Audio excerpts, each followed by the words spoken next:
Oh wow, I think the the music is a little bit too loud.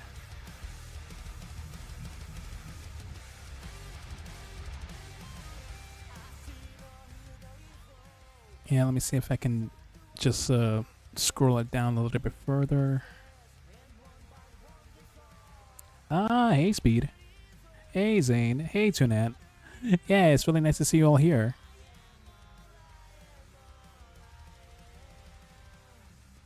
Yeah, so how's everybody else doing?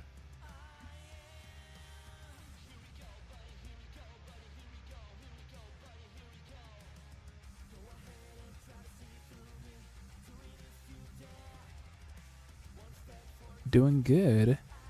Yeah, honestly, I can say the same thing about myself too. Hey, Green.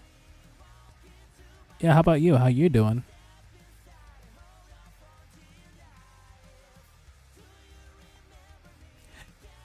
Yeah, no, it's nice to know you're doing fine, Speed. Hello, Turtle. How you doing? How you doing?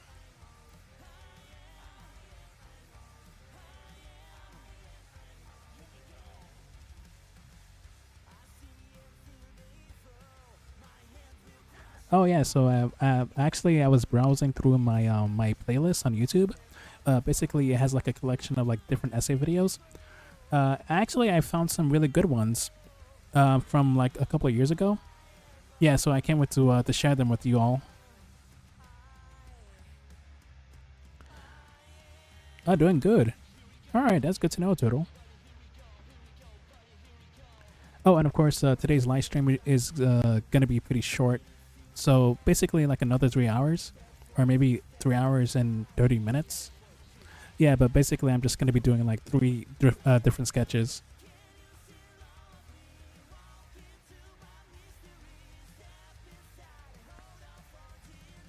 Oh yeah, no, I'm doing good, Turtle. Yeah, nothing too crazy. Yeah, I've been working, making sure that everything is like pretty much up to date.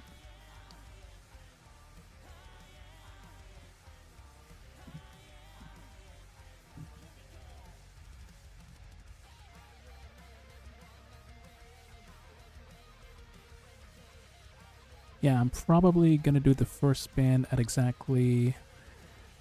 I know normally I would start at 5:21, but I'm gonna change it to like 5:23 p.m.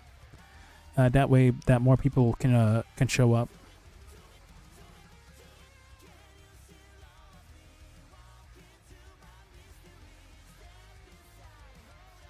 Yeah, thank you, Green. Oh yeah, so regarding the sketch of Rosa, yeah, so I've actually tagged Super D, the artist and the original creator of the Rosebud series. Yeah, so it was really nice of him to share the sketch on his Instagram story and on his Twitter account. Yeah, so I did I did send him a message on Twitter, giving him my thanks.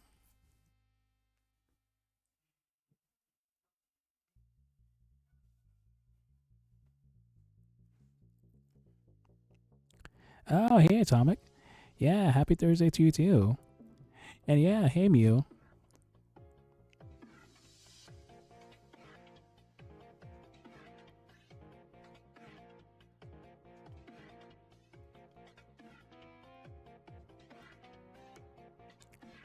Oh yeah, so since you guys recently came in, I'm gonna be doing the first spin at exactly 5:23 p.m.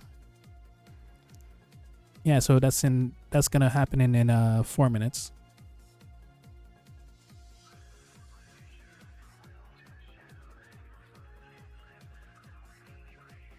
Hey, Kwaku. Yeah, thank you so much for coming to my live stream. Yeah, so how you doing? Oh, also, I completely forgot that Getum is live streaming right now. Yeah, he also did mention in his previous stream that he's going to be starting his live stream much earlier. Yeah, so I hope to catch his live stream like after, once I'm done.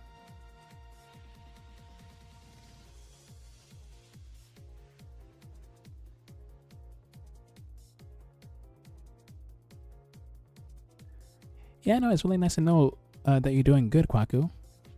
And yeah, thank you again for pulling up.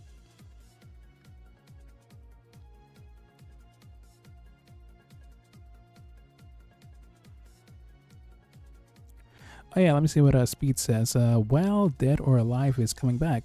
Oh, for real? I didn't know that.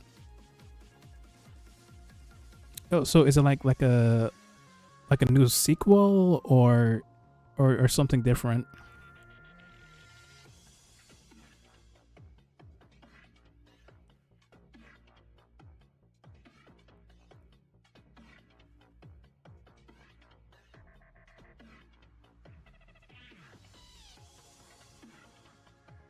Ah, that boy Darius.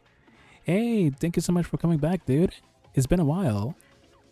Yeah, actually, I did saw you on Neto's live stream the other day, and I know how busy you are, but I really appreciate you for coming back, especially given your crazy work schedule. But yeah, thank you again.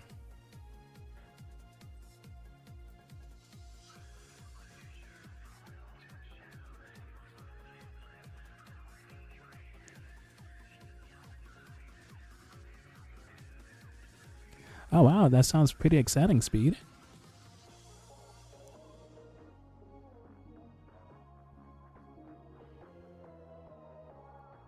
Oh, okay, so you're currently on your lunch break. Okay, that makes sense. And also that's perfect timing because I'm about to do the first spin in a couple of seconds.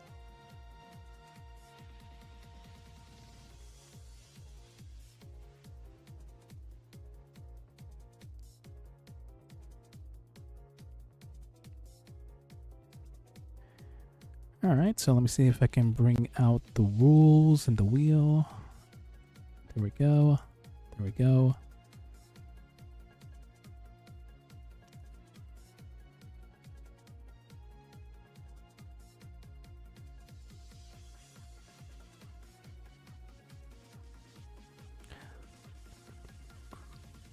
Okay, so it's currently 5:23 p.m. right now.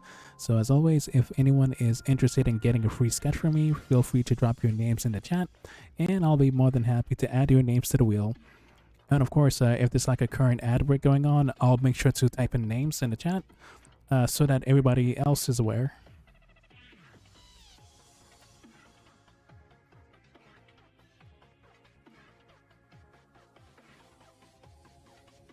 Alright, I'm seeing some good names. So let me start adding those in.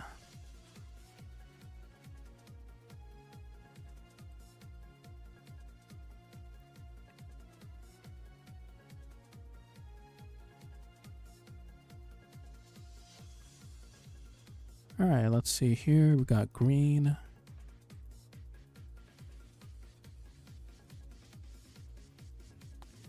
Tune ants. Oh yeah, so Darius, since you recently came in, today's live stream is just gonna be pretty short. Yeah, so basically like around 3 hours or maybe 3 hours and 30 minutes.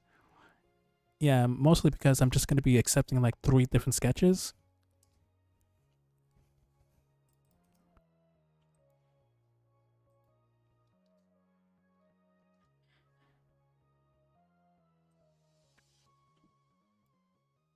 Alright, so far we got green, to an ant, turtle. Who else did I recently highlighted? Atomic Commander. Alright, so let me continue the list.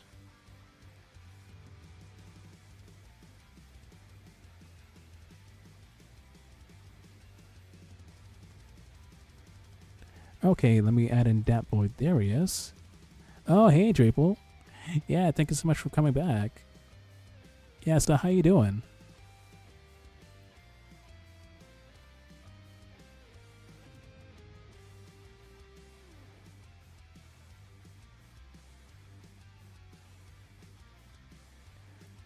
Alright, let me check over the previous winners list. Okay, yeah.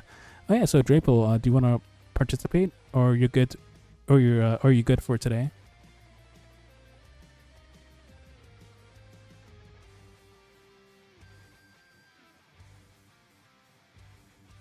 Oh, I said Kwaku wants to participate.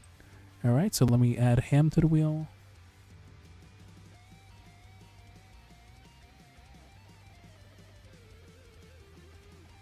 All right, cool. Yeah, so let me add in Draple, 0003.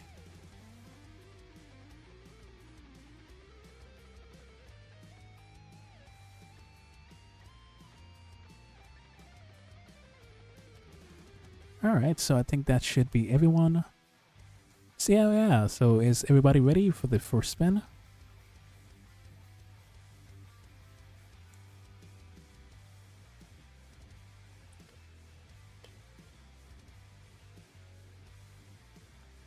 Awesome.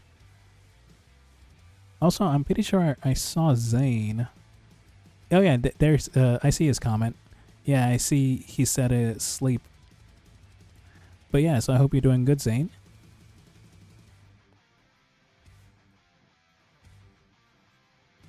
All right, so let me just fix the spin time. 30 seconds, okay. All right, so spinning on, I'm gonna start clicking on the wheel in 3, 2, 1, let's go. Ah, cool. Yeah, so it says here that Atomic Commander 20 is currently on a 10 string streak. Yeah, congrats.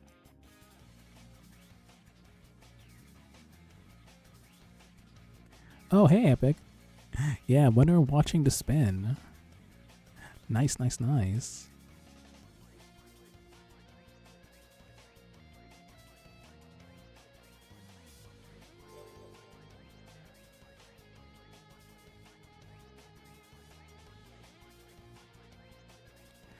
All right, it looks like the first winner is Drapo03. Yeah, nice indeed. Oh, and of course, let me just put this in the chat. Congrats to the first winner at Draple. But yeah, so once again, congrats, Draple. And sent. And of course, let me pin this.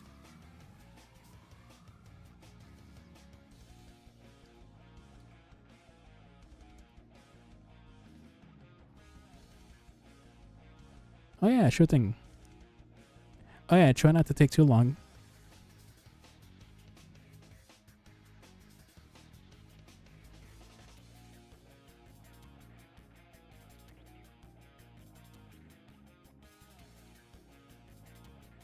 Yeah, let me. In the meantime, let me see if I can say hello to my boy Get him real quick.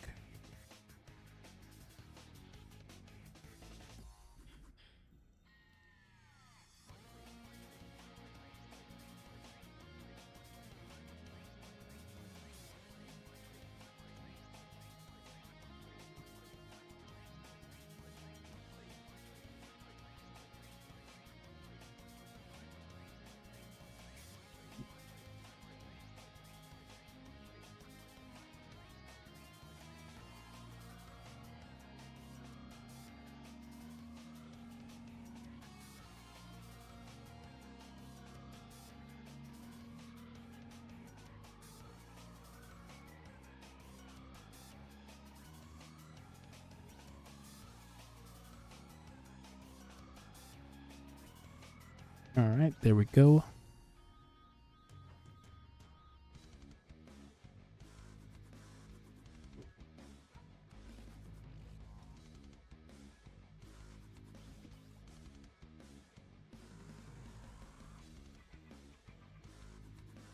Oh yeah, so let me check out the chat. Let's see here.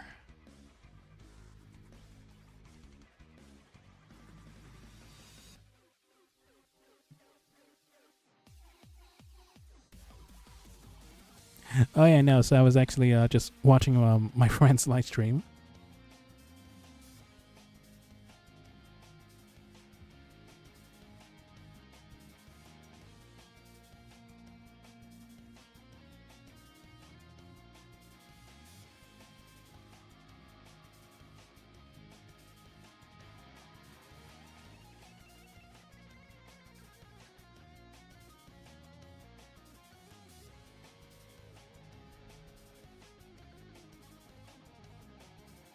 Oh yeah, so I remember I did mention about those YouTube videos.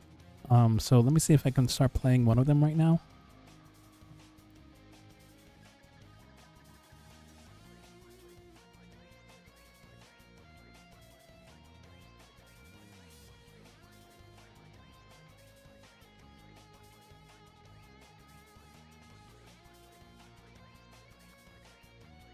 Ah, hey Zane. Yeah, no, I'm really glad that you noticed that.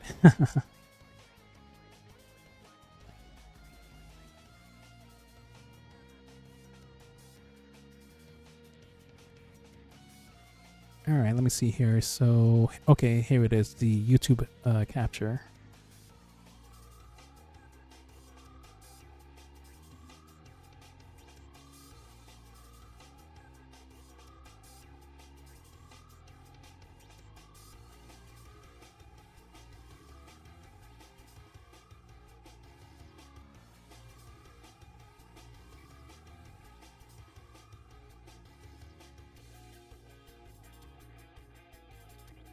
Cool, cool, and sent.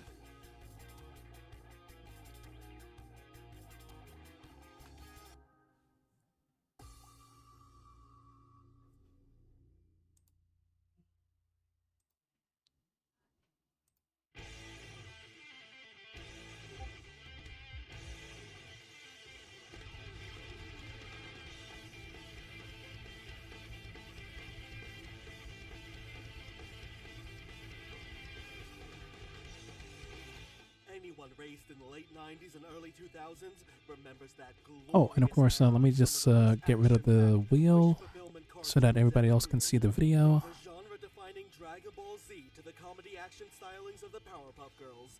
There was no shortage of characters with mind-blowing powers for you to watch as a kid in your pajamas after stealing a soda from your parents' garage.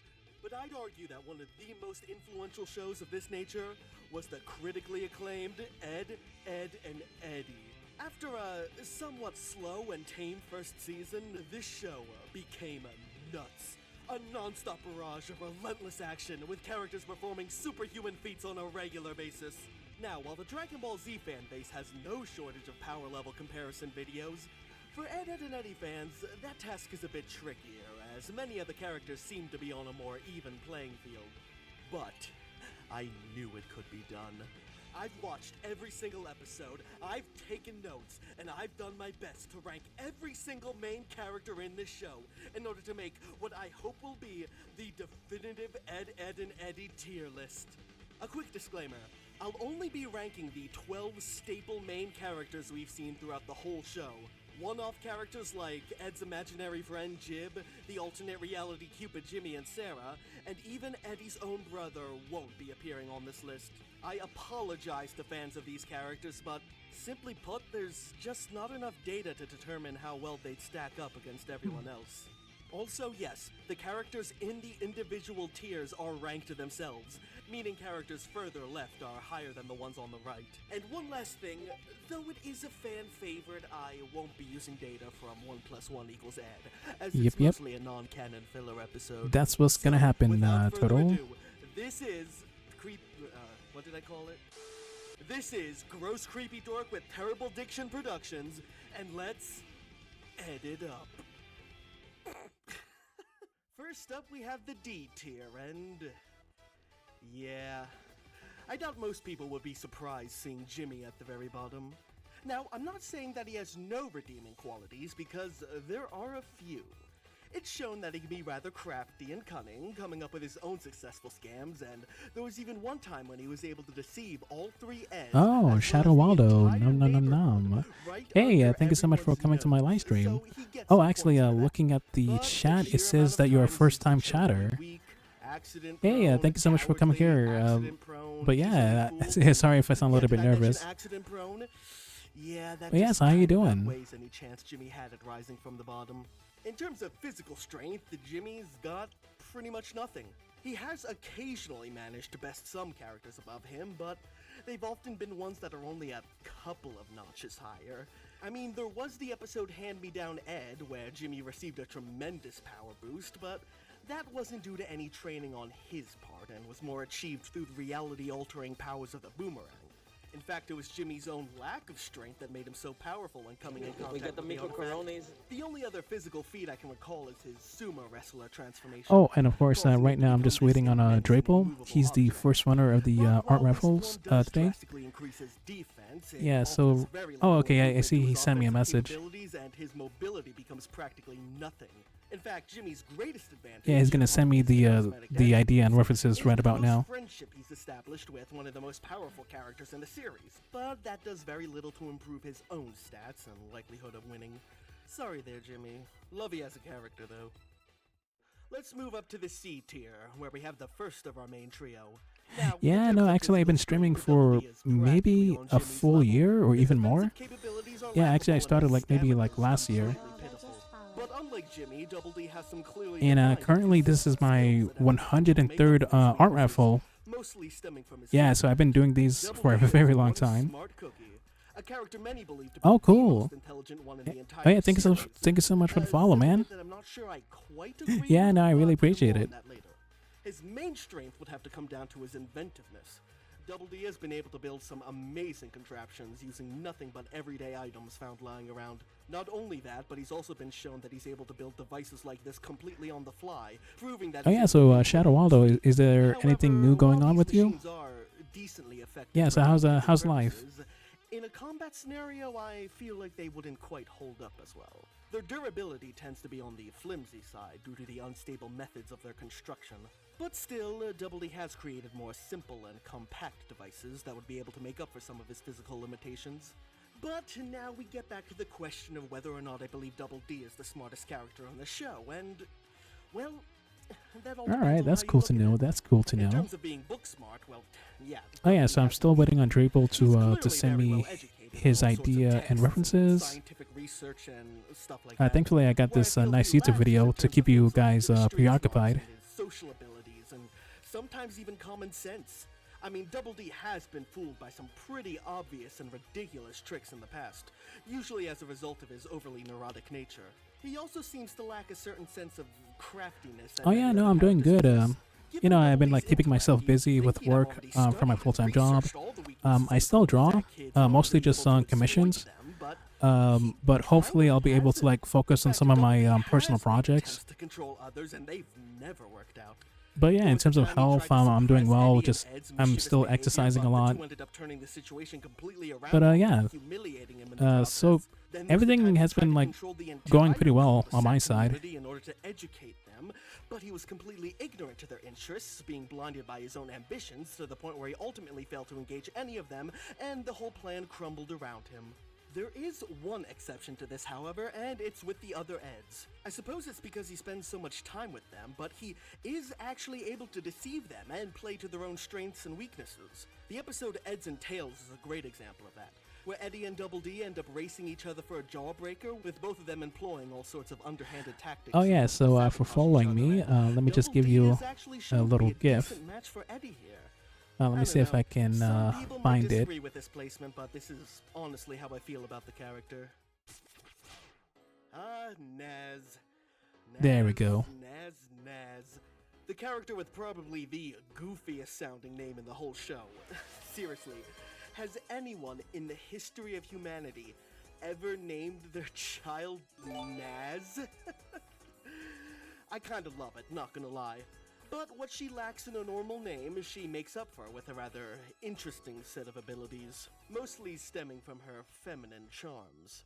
With Kevin, Double D, Yeah, I'll be Eddie, honest with Ed, him. and even Yeah, John Naz is not Components becoming really much of a common name that I completely usually hear. infatuated by her.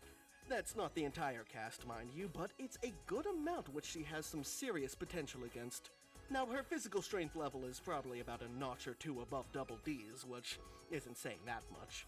There have been times where she's tried to confront characters far above her, and, yeah, they were some pretty pathetic attempts. Also, in terms of intelligence, well, she's not dumb, she isn't exactly shown to be the sharpest. Yeah, of course. Anytime, Shadow Waldo. But God, that infatuation ability, that can be absolutely devastating in the right scenario.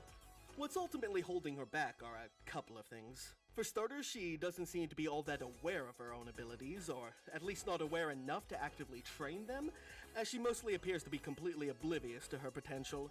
Now, there is exactly one time in the whole series where she purposely attempts to use these powers to her advantage, in the episode High-Heeled Eds, where she attempts to get the coveted golden pants from Eddie. However, she is ultimately unsuccessful in this attempt, thus proving how untested these abilities are. But I guess it does show that she is at least somewhat aware of them. Perhaps she doesn't tap into this power because it's too much for even her to handle, as seen in the episode Boys Will Be Eds, where she was completely overwhelmed by the effects of her own abilities. Another theory why she doesn't use this more would be due to her kind-hearted nature. She's probably the most morally just character in the entire show and is mostly a pacifist in nature. Oh yeah, sorry, I was on mute. But yeah, so what I said is that it looks like Draple finally sent me the references. And before I start sketching, I'm just gonna import them to my Clip Studio Paint program, and I'm gonna start sketching. Moving up a tier, and we come to arguably the main character of the show, who is a rather unconventional fighter. While Eddie does have some amount of physical strength and fighting technique, his main skill set comes from his tactics of manipulation and deception. Unlike Double D, Eddie has a vast understanding of the other kids' personalities, their desires, their strengths, weaknesses, fears, and he often uses this to his advantage. He's been able to successfully hey G-Man. every single other Yeah, thank you so much for coming to my live stream. Yeah, so how you doing? How you doing? A great example of this comes from the episode All Eds Are Off, where the characters each wager a quarter and swear off of one of their flanderized personality quirks, with the winner being whoever can go the longest without giving in. And Eddie does a dastardly cunning job of wearing down and emotionally breaking everyone else into submitting. However, Eddie's successes usually don't last very long and have a tendency to blow up in his and the other Eds' faces. But the fact that even after all these failed attempts, along with everyone's natural distrust of him, he still manages to pull off or come close to pulling off numerous schemes is just a testament to how strong Eddie's abilities can potentially be. Physically, I'd say Eddie is about average, maybe slightly below average. He's not shown to be particularly strong or skilled in head-to-head combat, but he is full of surprises, actually being able to hold his own and occasionally scoring some impressive blows on characters far stronger than him. A lot of Eddie's strength in this area comes from what the fanbase has dubbed the Rage Boost, when a character gives into their anger and emotions and receives a tremendous power boost as a result. And yeah, it's clear Eddie has some practice with this technique. However, prolonged exposure does take a toll on the body, so it's not a form that can be sustained with ease. Other strengths of his include a high stealth level, decent speed, an impressive pain tolerance, some type of minor voodoo shadow manipulation, being disturbingly adept at many forms of torture, and, surprisingly, having some inventing and engineering skills. Now, they're nowhere near as good as Double D's are, but Eddie has been shown to create a few contraptions entirely on his own. The culmination of his true power comes from the episode Out with the Old, In with the Ed, where Eddie, through several different tactics, actually manages to fool the entire cul-de-sac into believing that it was still summer, even as school was approaching the very next day. This is one impressive feat, even if it was eventually unmasked. And I suppose I also have to cover the controversial Ray of Riches technique from the episode Rob and Ed. See, in this episode, Johnny and Eddie don comic book personas and have a little imaginary fight where, at one point, Eddie proceeds to fire a stream of energy projectiles, seemingly from his mind. Now, the fanbase is rather torn on this move, as some argue it's entirely imaginary, stemming from the fictional nature of the fight, while others try to argue that it's real due to Johnny's physical reaction to the attack. I strongly side with the former. Oh yeah, of course, Shadow Waldo. If Eddie really Yeah, hopefully you'll be able to catch my next stream. All right, take care, okay? So yeah, I'm not counting this move. But now it's time to discuss Eddie's flaws, and oh boy, he sure has some big ones. Eddie is sadistic, extremely petty, and has one delusional ego. He seems to have actually fooled himself into believing he's more well-liked and popular than he really is, and will often go to drastic, borderline psychotic lengths just to prove it, while getting easily provoked by the smallest of things. Johnny and Jimmy playfully declare Plank as king of the cul-de-sac. Well, clearly Eddie thinks he should be king, so he coerces the entire cul-de-sac into an election campaign, all in order to satisfy his own ego. Everyone's giving Jimmy a bunch of attention after he's sustained an injury? Well, Eddie sees this, gets jealous, and then goes through the process of trying to have as much pain inflicted on him as possible, delighting in the sympathy he's about to receive. Yeah, Eddie's shown to be a bit mentally and emotionally unstable on multiple occasions. For example, in the episode Luck of the Eds, after Ed forgets where he hides Eddie's porno magazines, Eddie becomes increasingly paranoid and distrustful to an almost irrational level. And then there's the episode Laugh, Ed Laugh, where without anyone to scam, Eddie's immense boredom causes him to snap and he completely loses his goddamn mind. Overall, this is a dangerous combination of personality traits that ends up hurting him a lot more than they help. One aspect of Eddie's character I believe to be both a blessing and a curse would be his insatiable greed. It's definitely caused him his fair share of problems, but it can also provide a benefit that's very similar to the rage boost. The rush of adrenaline that he receives as a result of this greed sometimes causes him to push himself far beyond his physical and mental limits, such as in the episode The Eds Are Coming, where Eddie suppresses any fear of potential alien invaders, charging in head first in hopes of capturing one for profit. Whew. Okay, I think that's enough about Eddie. I could honestly go on, but we have to move on to other characters. Next we have our very first character of notable physical strength. Yeah, Kevin is no pushover when it comes to combat, being able to hold his own against a good amount of the cast with his brutal fighting techniques. However, as tough as Kevin may be, I don't believe he's quite as strong as many give him credit for, and I feel his greatest strengths come down to both his charisma and authority. Kevin has managed to win the respect and adoration of almost every kid in the cul-de-sac, all due to his cool demeanor, impressive showy stunt work, and not to mention his entire garage full of jawbreakers that he gives out on a regular basis. But if you notice, throughout the series, Kevin actually doesn't do all that much fighting on his own, being much more likely to rally all the other kids together for a group attack. Now, like I said before, Kevin is no slouch in combat, but I do think even he realizes that there are others on his side who are even stronger than him, so he often gets their help in order to increase his odds of victory. On his own, Kevin has actually been caught off guard and overwhelmed, leading to his defeat at the hands of opponents he's usually capable of defeating. But Kevin has the confidence and courage that often have him taking charge of a situation and leading the others. This status tends to lend Kevin an imposing authority, often making his enemies think twice before crossing him. In terms of intelligence, Kevin isn't too bright, but he does have a decent amount of common sense. He's by far the least trusting of the Eds and their schemes, which allow him to catch on to things before most of the others. This distrust has worked to his detriment once before, but apart from that, it's usually a benefit. While Kevin does have his strengths, I do believe that there are a lot of characters who could still beat him if they were forced to fight. They usually don't, though, since they're almost always on the same side. Now, Johnny here is the wild card of the show, the ultimate chaotic neutral character. Definitely the most unpredictable combatant on the roster. I can never quite get a read on this guy, and I don't think anyone else in the show can either. For example, sometimes he'll be fighting against the Eds, but other times he'll join forces with them and try to help them out. Much like Naz, Johnny seems to be a bit of a pacifist in nature. He comes off as a strange boy living in his own little world, being easily amused by the simplest of things. However, I'm not exactly sure how much of this is real, and how much of it is a mask he puts on in order to lull his opponents into a false sense of security around him. I think it's a combination of both, honestly. Probably a little more of the former than the latter. Johnny is a happy-go-lucky, quirky kid, but I don't think he's quite as oblivious as he leads on. See, Johnny's greatest power comes from his mind game potential, being able to toy with people and have them playing his game. And nowhere is this shown better than with his best friend Plank. I'm gonna be frank here. Despite what some may believe, Plank, in a literal sense, is nothing more than just an ordinary hunk of wood with a face.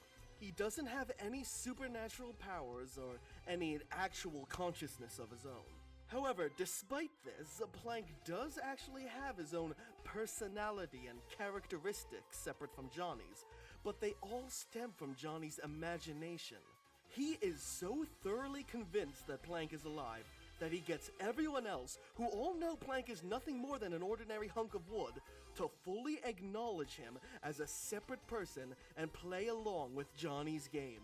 But like I said before, Johnny is largely a pacifist in nature, mostly concerned with just having fun and occasionally standing up for mutant rights. So he hardly ever uses any of his abilities for ill intent. But when he does, oh boy, he and Plank are able to play people like a fiddle.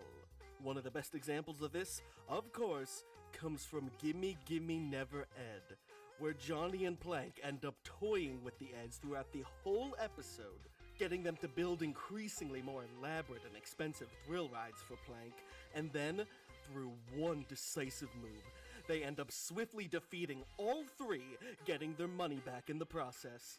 And this isn't the only occasion where the Eds attempted to use Johnny for one of their schemes, only for him to turn the tables on them in the end. That's not to say Johnny is a complete genius or anything. He is shown to be easily duped, easily impressed, or easily distracted as a result of his carefree nature. And another drawback that Johnny happens to share with Eddie would be his, less than stable mental state, which is probably even more apparent here, often being pointed out by the other characters. Who knows what this will do to Johnny when he sees this, Eddie? His ties to reality are already tenuous at best. So, the kid weirds me out too. Look at him. See, whenever Johnny is separated from Plank, he tends to lose it, either falling into a deep depression, paranoia, or becoming manically dependent on others. And by the end of the series, Johnny completely snaps, but seeing as it was the final scene of the whole show, we're ultimately unable to tell what this transformation was capable of. As far as direct combat capabilities, Johnny can be surprisingly competent, but only when he's motivated by some outside force, causing him to make some decently effective use of the Rage Boost form, such as when the Eds destroyed his house, or when Plank was captured by the Cankers, in which case Johnny actually managed to pull off one of the most impressive strategic victories in the whole series. The only other main time Johnny engaged in direct combat was for his own amusement as he donned his Captain Melonhead persona. In this form, though, Johnny is able to take advantage of a move called the Melon Rush, where he builds up an incredible amount of speed and charges headfirst into his opponent, and unlike the Ray of Riches, this was actually shown to be a real move he can take advantage of. So yeah, that's Johnny. Now we move on to the A tier, and this was probably the hardest tier for me to rank. All three characters I have ranked here are pretty similar in power levels, but I dug into my notes to see what kind of attributes some had over others. So, at the bottom of A, we have our final member of the main trio. Now, in terms of raw physical strength, yeah, no one surpasses Ed. This is the guy who's able to effortlessly lift an entire house over his head. This leads the more casual fans to deem him as an undisputed. Oh yeah, surprisingly, I'm able to work on the sketch pretty fast. You see, raw strength isn't everything, and Ed's overwhelming power is balanced out by having the lowest intelligence level out of every other fighter.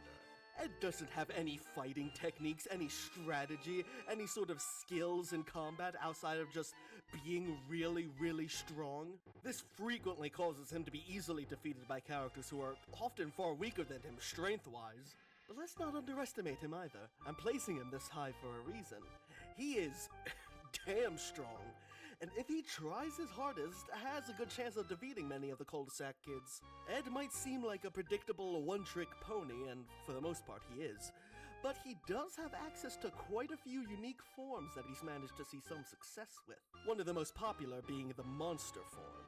Ed was actually able to subdue a good amount of the roster with this, however, it wasn't due to any significant power boost granted by the transformation, but more so the fear it induced from the other kids believing he was a real monster, so it isn't all that reliable now that the ruse is up. Ed also once entered one hell of a rage boost state, which even managed to intimidate his sister, Sarah. But this was a very rare occurrence, born out of discomfort from one particular pebble in his shoe. But there's still one other form that I believe to be Ed's most effective transformation, and that would have to be his Lothar form from the Halloween special, based off of some Viking warrior character from one of his movies. With this one, Ed was actually able to apply some technique to his fighting style, albeit ones he mimics from television, but he was actually shown to be more than a capable fighter with this. Yeah, but the thing is, these forms are ultimately pretty unreliable due to the specific and rare circumstances they require to unlock. So, yeah. Next up, I can already tell this is going to be a controversial choice. Boom!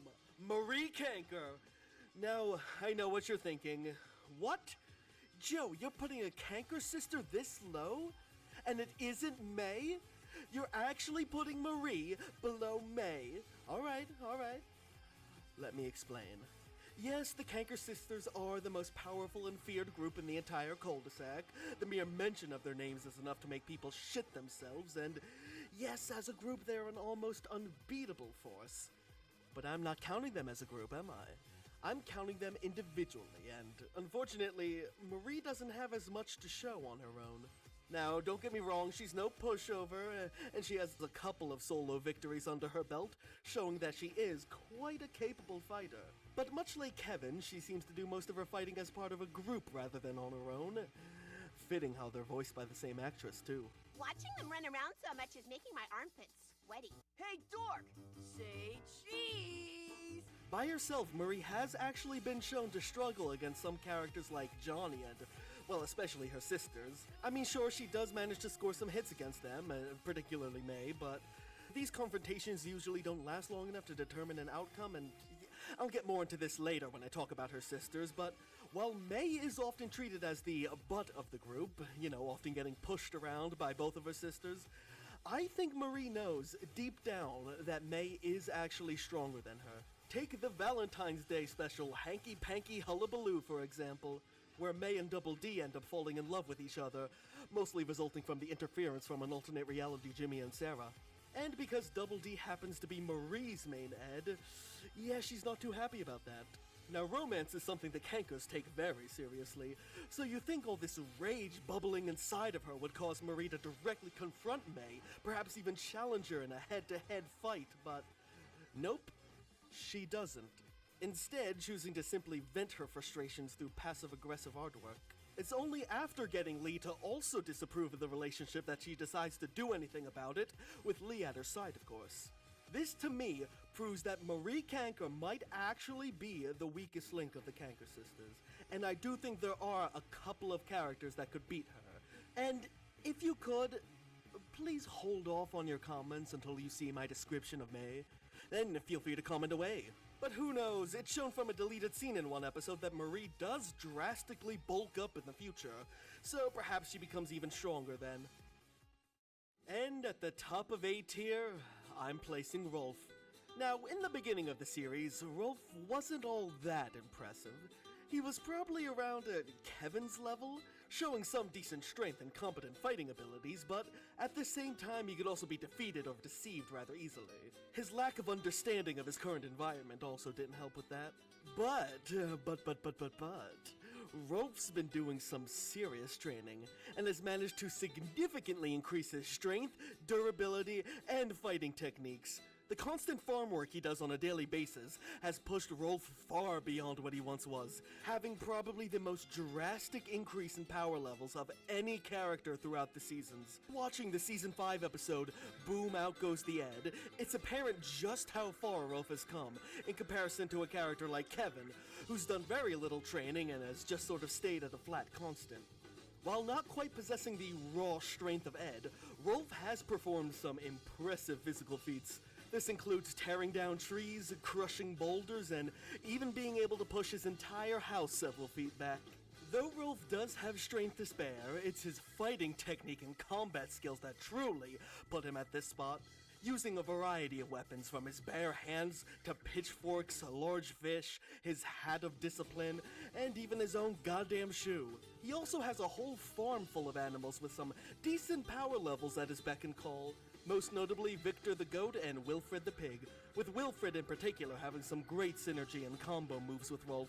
Now, he occasionally struggles with controlling these animals sometimes, but they're still reliable enough to be seen as a positive addition Yeah, to sorry his that it arsenal. took me a while He also to has see the your ability to message. completely shatter any Yeah, form so how of you armor with doing? a single well-placed strike, and couple that with his canine level of smell and tracking abilities. Oh yeah, let me and see what pretty much Drapel makes says about the any hat. form of defensive play Yeah, so practically actually I think I'm just gonna worthless, draw on the especially hat when in the woods, on this when character because I Rolf don't is know what he looks like one without it. by one. Yeah, so Taking I'm him more head-on likely is to really your I'm more best likely bet, to just but that keep the won't hat be on for easy, him. especially with his high durability and pain tolerance. Now you're probably thinking, well, Rolf here sounds like an unstoppable machine, and yes, he can be. Once he gets going, that is. See, Rolf's techniques, more so than any other character, relies on a sense of momentum. Once he gets going, he's a beast. But if his opponent is able to catch him off guard early on, it can sort of throw him off and lead to his defeat. This has made Rolf probably one of the most inconsistent fighters in the show's run. Other weaknesses include the aforementioned lack of understanding of the environment he's in, as well as certain tasks that are outside his comfort zone, such as the entire public education system and especially spelling bees.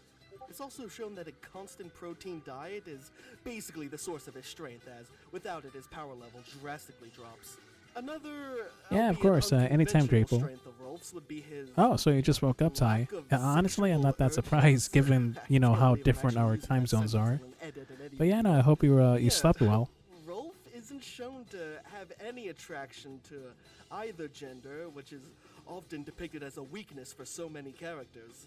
This led him to be the only one to catch on to the shenanigans of the alternate universe Jimmy and Sarah, thus promptly defeating them and undoing the love spell they put on everyone.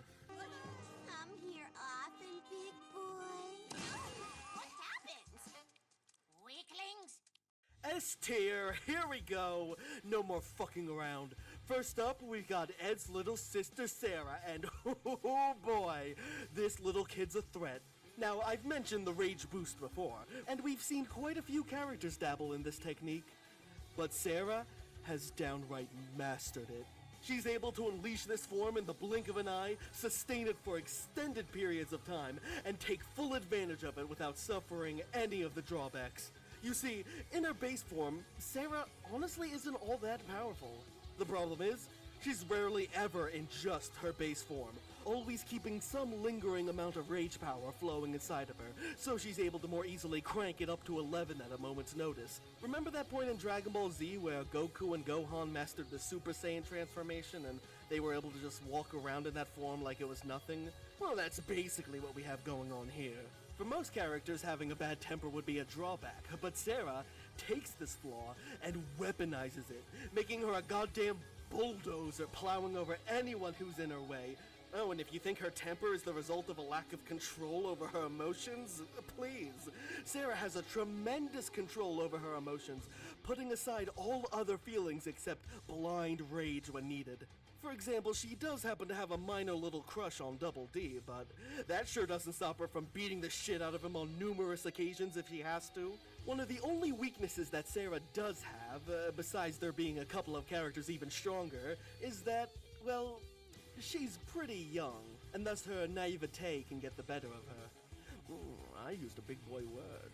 She has suffered some defeats in the past, but she's usually able to somewhat work around them, even through more cunning and duplicitous means. And there's honestly not much more I can say about Sarah. Next up, Boom. Like I said before, May is often seen as the lowest of the Canker Sister trio due to how her sisters are constantly picking on her and belittling her. But I'd like to argue that she is much, much more powerful than she leads on. Her biggest weakness is that she is pretty dim-witted. Not quite down to Ed's level, but still not a very bright or perceptive individual. She's kind of like a combination of the Canker attitude mixed with Ed's stupidity and Johnny's more carefree outlook on life.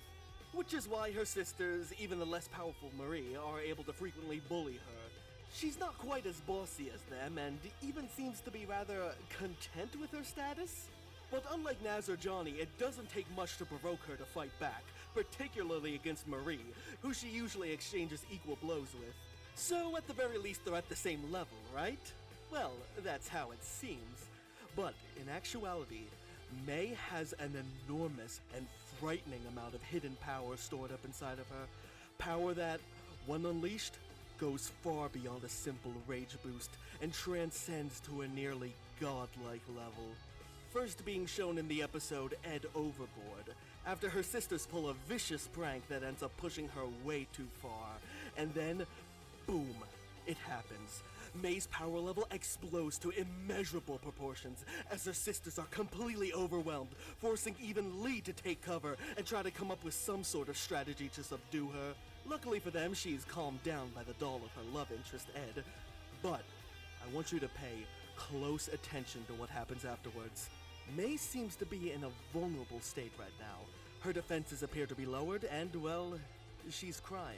Lee then has Marie check up on her, and upon seeing the current state she's in, Marie believes that the coast is clear and proceeds to mock and belittle her. And then, BAM! Let's break this down now. So despite the fact that May is currently in tears, completely unaware of her surroundings, the power she's emanating is so great that a projectile is launched directly at Marie, shutting her up. I mean, wow. That was probably done subconsciously too, without May even noticing it happen. That is insane and, frankly, terrifying.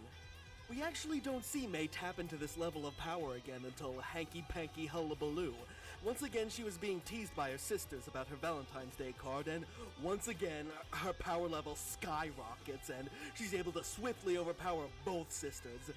However, this time, she appears to have much more control over this power.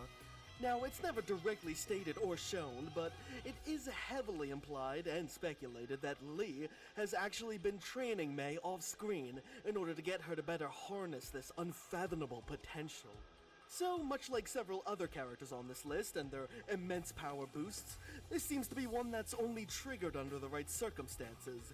Yes, this can be true. So why is May Canker this high then? Well, several reasons. 1. She's already an extremely adept and capable fighter. I mean, she is a canker after all. 2. The sheer overwhelming nature of this transformation, well, simply put, it makes all the others pale in comparison. And 3. This one seems like it's easier to bring out of her than, say, Ed's Lothar form, which requires a specific combination of circumstances to bring out, including the right time, place, combination of movies, and an unrealistic charge-up period while he watches the movies for there to even be a chance that Ed will be inspired enough to take the form. May's is more reasonable, stemming from a combination of rage and insecurity, which aren't very hard emotions to bring out of a kid her age. And one last thing, May's also the only canker who seems to actually brush her teeth, so she actually has the highest breath power level of the three. And finally, we get to the S+ tier. And by process of elimination, the most powerful character in Ed, and Eddie. There's a reason why the Cankers are the most dominant and feared force in the entire cul-de-sac, and that reason is Lee fucking Canker.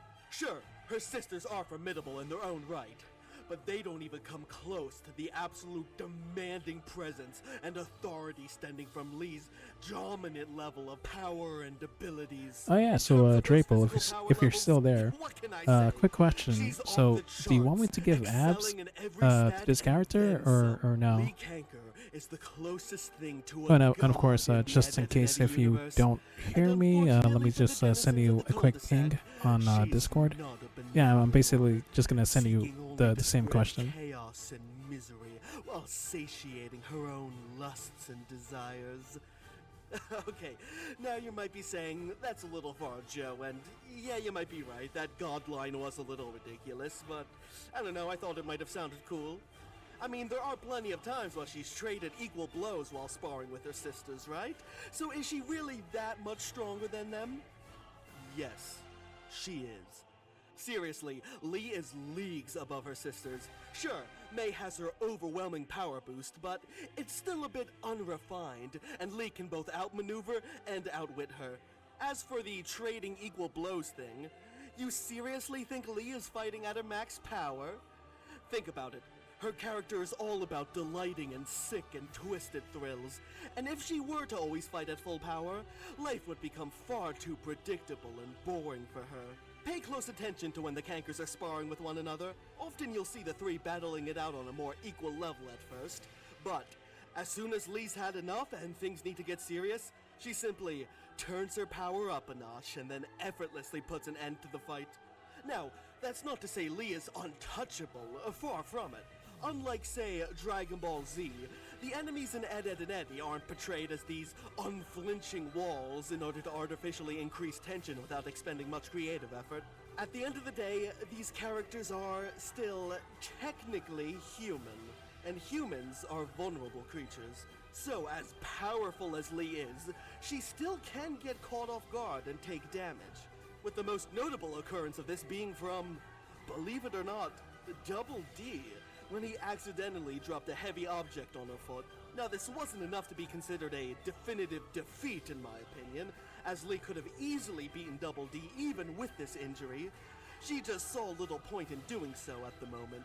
Now, usually her losses come from being incapacitated or distracted long enough for her opponents to make an escape from her. But these are more of the exception than the rule. And in addition to her immense power levels, Lee is also extremely crafty and cunning. She may not be as book smart as Double D, but she knows how to read people and get what she wants while toying with them in her sadistic and inventive ways. She is not a very easy woman to fool, and on the rare occurrences you do manage to pull one over on her, odds are she'll quickly catch on, so you won't be getting away with it for long. Her godlike predictions and plotting capabilities are almost on Jigsaw's level. When the Cankers set up an elaborate set of scenarios and contraptions, and the Eds fall for every last one of them down to a T, well, you know who the brains behind that operation was, seeing as her sisters are far more easily distracted and prone to whine and bicker with each other. And the scariest part is, I don't think we've even seen the full extent of Lee's power. The closest we've ever come is in the episode Run for Your Ed, where the Kanker's special family heirloom was accidentally stolen by Ed, causing the three of them to go on an unrelenting rampage in order to find it, resulting in the most devastating level of destruction ever seen in the series. Now, it's hard to tell how much of this is Lee's own doing, and how much of it is the result of May letting loose, and to that end, the fanbase isn't exactly sure. Lee is usually more level-headed and able to hold herself back, but I feel the loss of their ship in a bottle may have tipped her a bit over the edge, so I believe this is a combination of the both of them, along with a little help from Marie, of course. I'm just gonna record something right now in like 10 seconds while I'm at the shore with my friends here because I don't really have an ending written out for this video. So like, comment, and subscribe. Seriously though, let me know what you think, because this is kind of a bit of a weird video, and I want to know what you guys have to say about it. When it comes to platformers, alongside many other successful franchises, there's Mega Man, Capcom's shining jewel. After the initial boom of sales from the second installment in the series, Capcom made sure to take advantage of the success as much as possible, continuously pumping out Mega Man games for the foreseeable future. So as we all know, with success that massive, sustained over the years by each continuation of the series, comes the release of spin-offs, and taking a page out of its competitor's book, Capcom would tackle the RPG genre. Hello everyone, this is the RPG Monger, and today let's talk about the incredible rise of Mega Man Battle Network.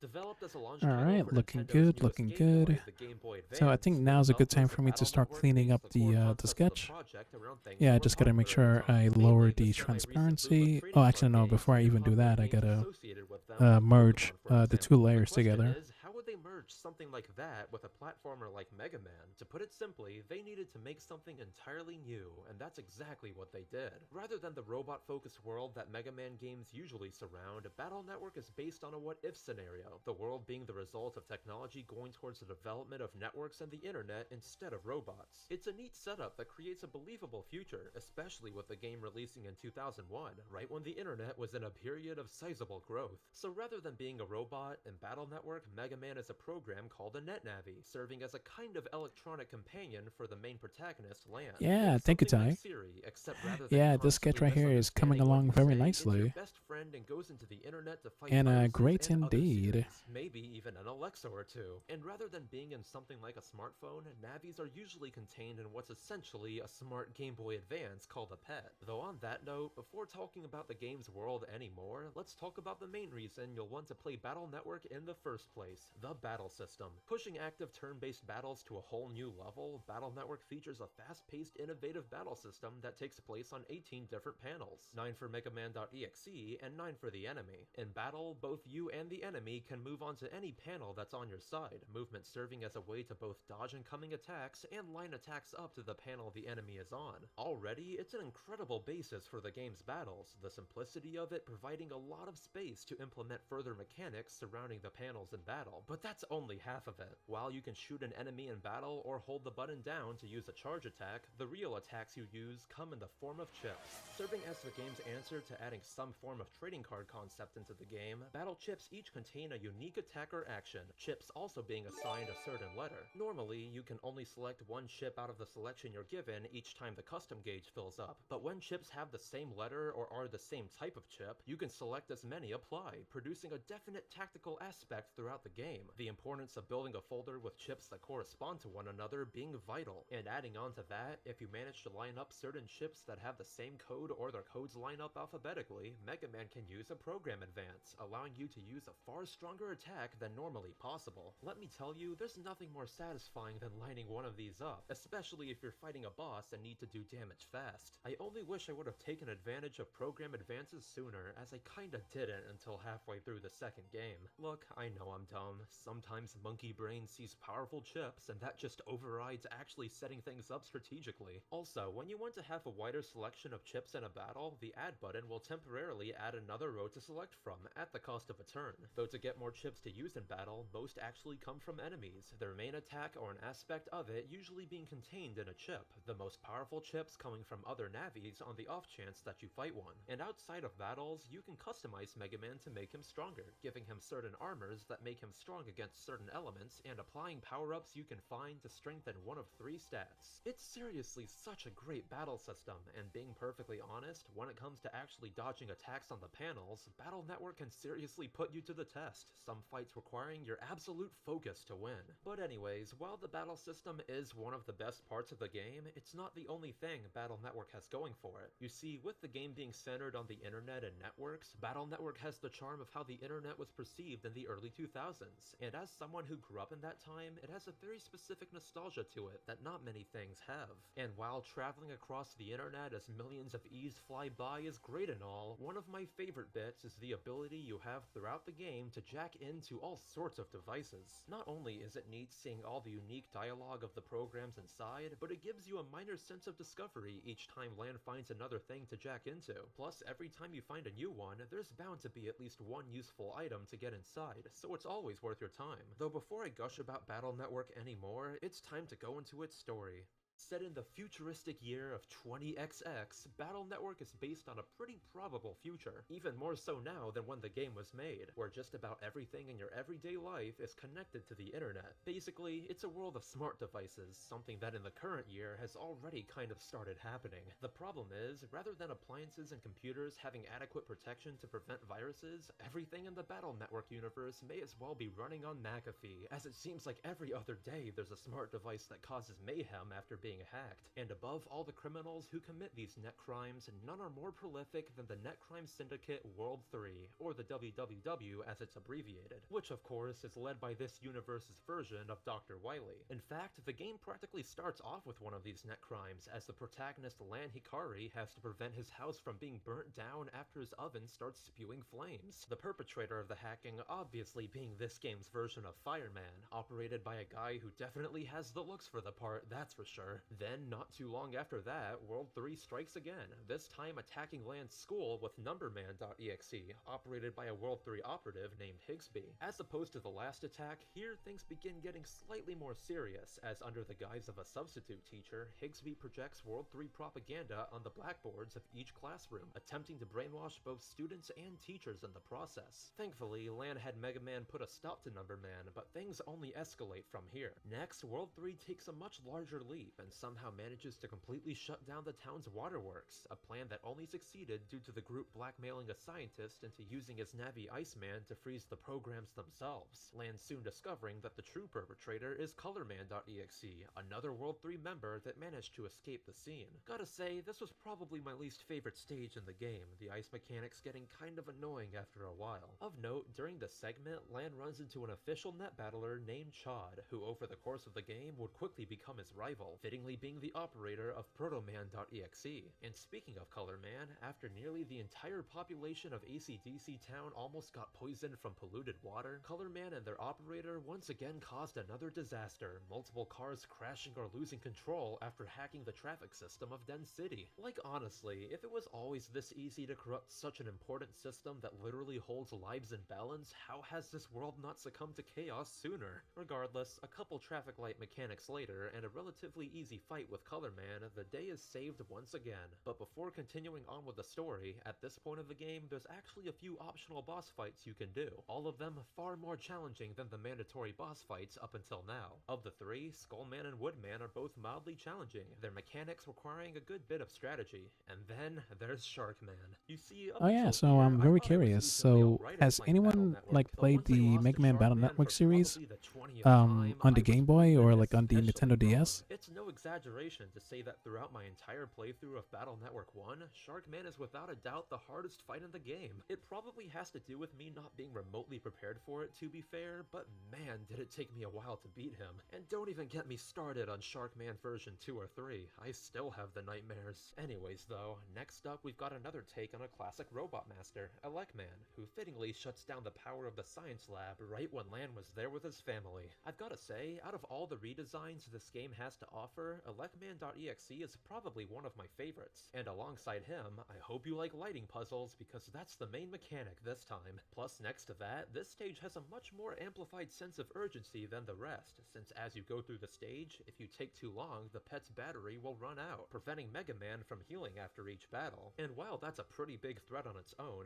nothing will ever strike me with more shock than Battle Network backhanding me with a reference I never thought I'd see again. Glad to see this is where Partners in Time got their inspiration from. But getting back on track, after you've braved the trials of early 2000s memes, it's time to destroy Elecman, the fight going pretty smoothly, only for Protoman to show up and challenge you directly afterwards. If up until now you haven't fought any of the optional bosses, Protoman will be a pretty big challenge. His defense is only lowering right after he attacks, forcing you to strategize how to deal damage. It's just a shame Battle Network 1 doesn't have too many more fights that force you to rethink your approach like that, since now we're already beginning to approach the end. You see, even though World 3's attacks would seem to be purely to cause destruction, they've actually been after 4 special programs, with the attack on the Science Lab's generator allowing them to steal the final one. So with pretty much all their plans succeeding, the only thing left to do is confront World 3 at their headquarters, Mega Man fighting Bomb Man to gain the address to World 3 servers, and soon discovering that beneath Lan's school all this time, there's been a secret metro line running straight to the main World 3 lab. Then, with the help of all the allies you've met along the way, Lan infiltrates World 3, each part of the final stage containing a different mechanic previously seen in the game's earlier stages. And once Mega Man reaches Magic Man, the final line of defense for Dr. Wily, Mega Man nearly gets deleted due to Magic Man being imbued with the power of the newly created life virus, assembled from those 4 programs Wily had acquired. At this point, the plot has been pretty standard for a game like this, not being outstanding, but decently engaging.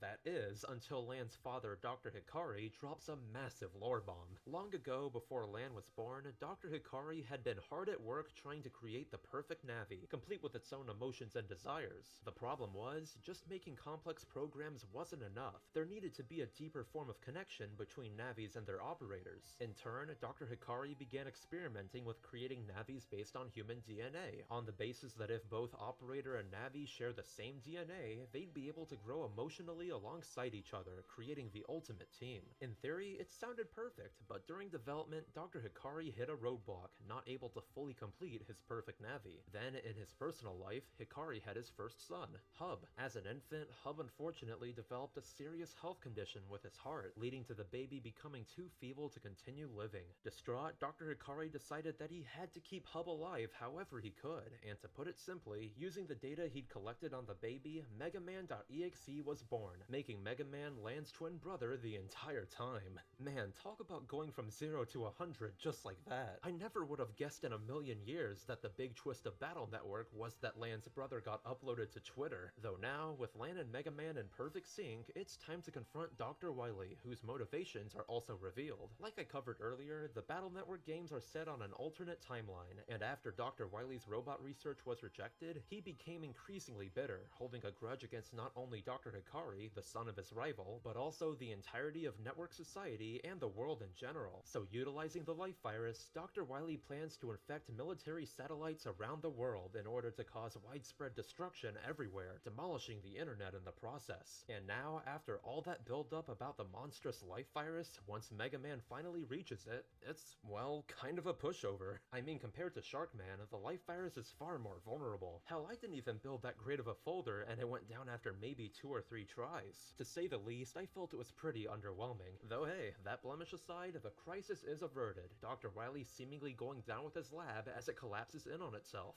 Overall, a pretty solid story for the first entry of the series, but we're not done yet. On top of all that, Battle Network has a post-game. It's not really that incredible, as it more serves to pack in a few extra boss fights. However, at the very end of the post-game, a mysterious cloaked figure appears in the deepest part of the Undernet, and as it turns out, it's base.exe, Battle Network's take on base from the core series. Aside from being the game's super boss and apparently wielding the power of the life virus, he doesn't really do anything else. You'd think defeating him would give you a special Navi chip, but unfortunately, it was only obtainable from a special event in Japan. Though do keep him in mind, we might just be seeing more of base sometime soon.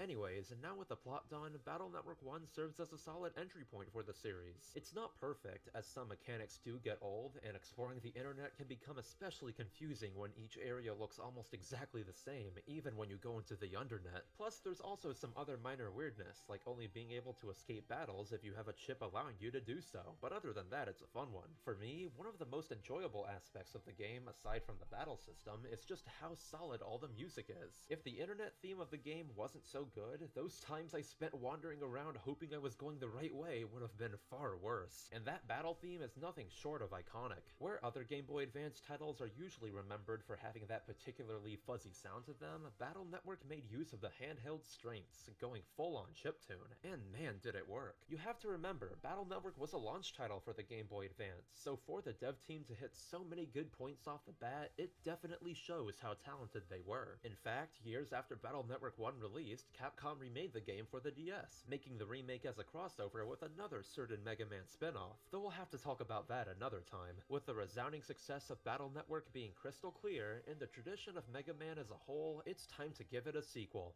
Surprisingly releasing the same year as its predecessor, Mega Man Battle Network 2 is as direct of an improvement of the original as you can get. From the beginning, Battle Network 2 solves one of my main complaints about the original with the internet, as since it's somewhere you're gonna be spending a lot of time in the game, it should at least vary in visuals a little bit, and 2 delivered all that and more. Now, instead of being a jumble of plain paths that lead to dead ends and new areas, Battle Network 2 organizes the internet into distinct sections, each section having a battle-free zone called a square, where Mega Man can buy things, chat with other Navis or programs, and in certain squares, even go on forums. Hell, when you go on Yai's computer in this game, the area inside is just a straight-up GeoCities site. And that's not all, because with the actual battle system, quite a few things get refined. Most importantly, replacing the armor system introduced in the first game, Battle Network 2 expands on it with the style system. Gained by battling in a certain fashion, styles can completely change your approach to battles depending on the ones you have. In total, there's the Guts style, Custom style, Shield style, and Team style. If you get the Guts style, like I had for most of my base playthrough of 2, it allows you to deal more damage with the Mega Buster and not flinch when hit with an attack. It can be pretty useful, especially if you enjoy making use of the charge shot a lot. However, it does come at the cost of not being able to fire rapidly. If you get the Custom style, you can start out with 7 battle chips as opposed to the usual 5.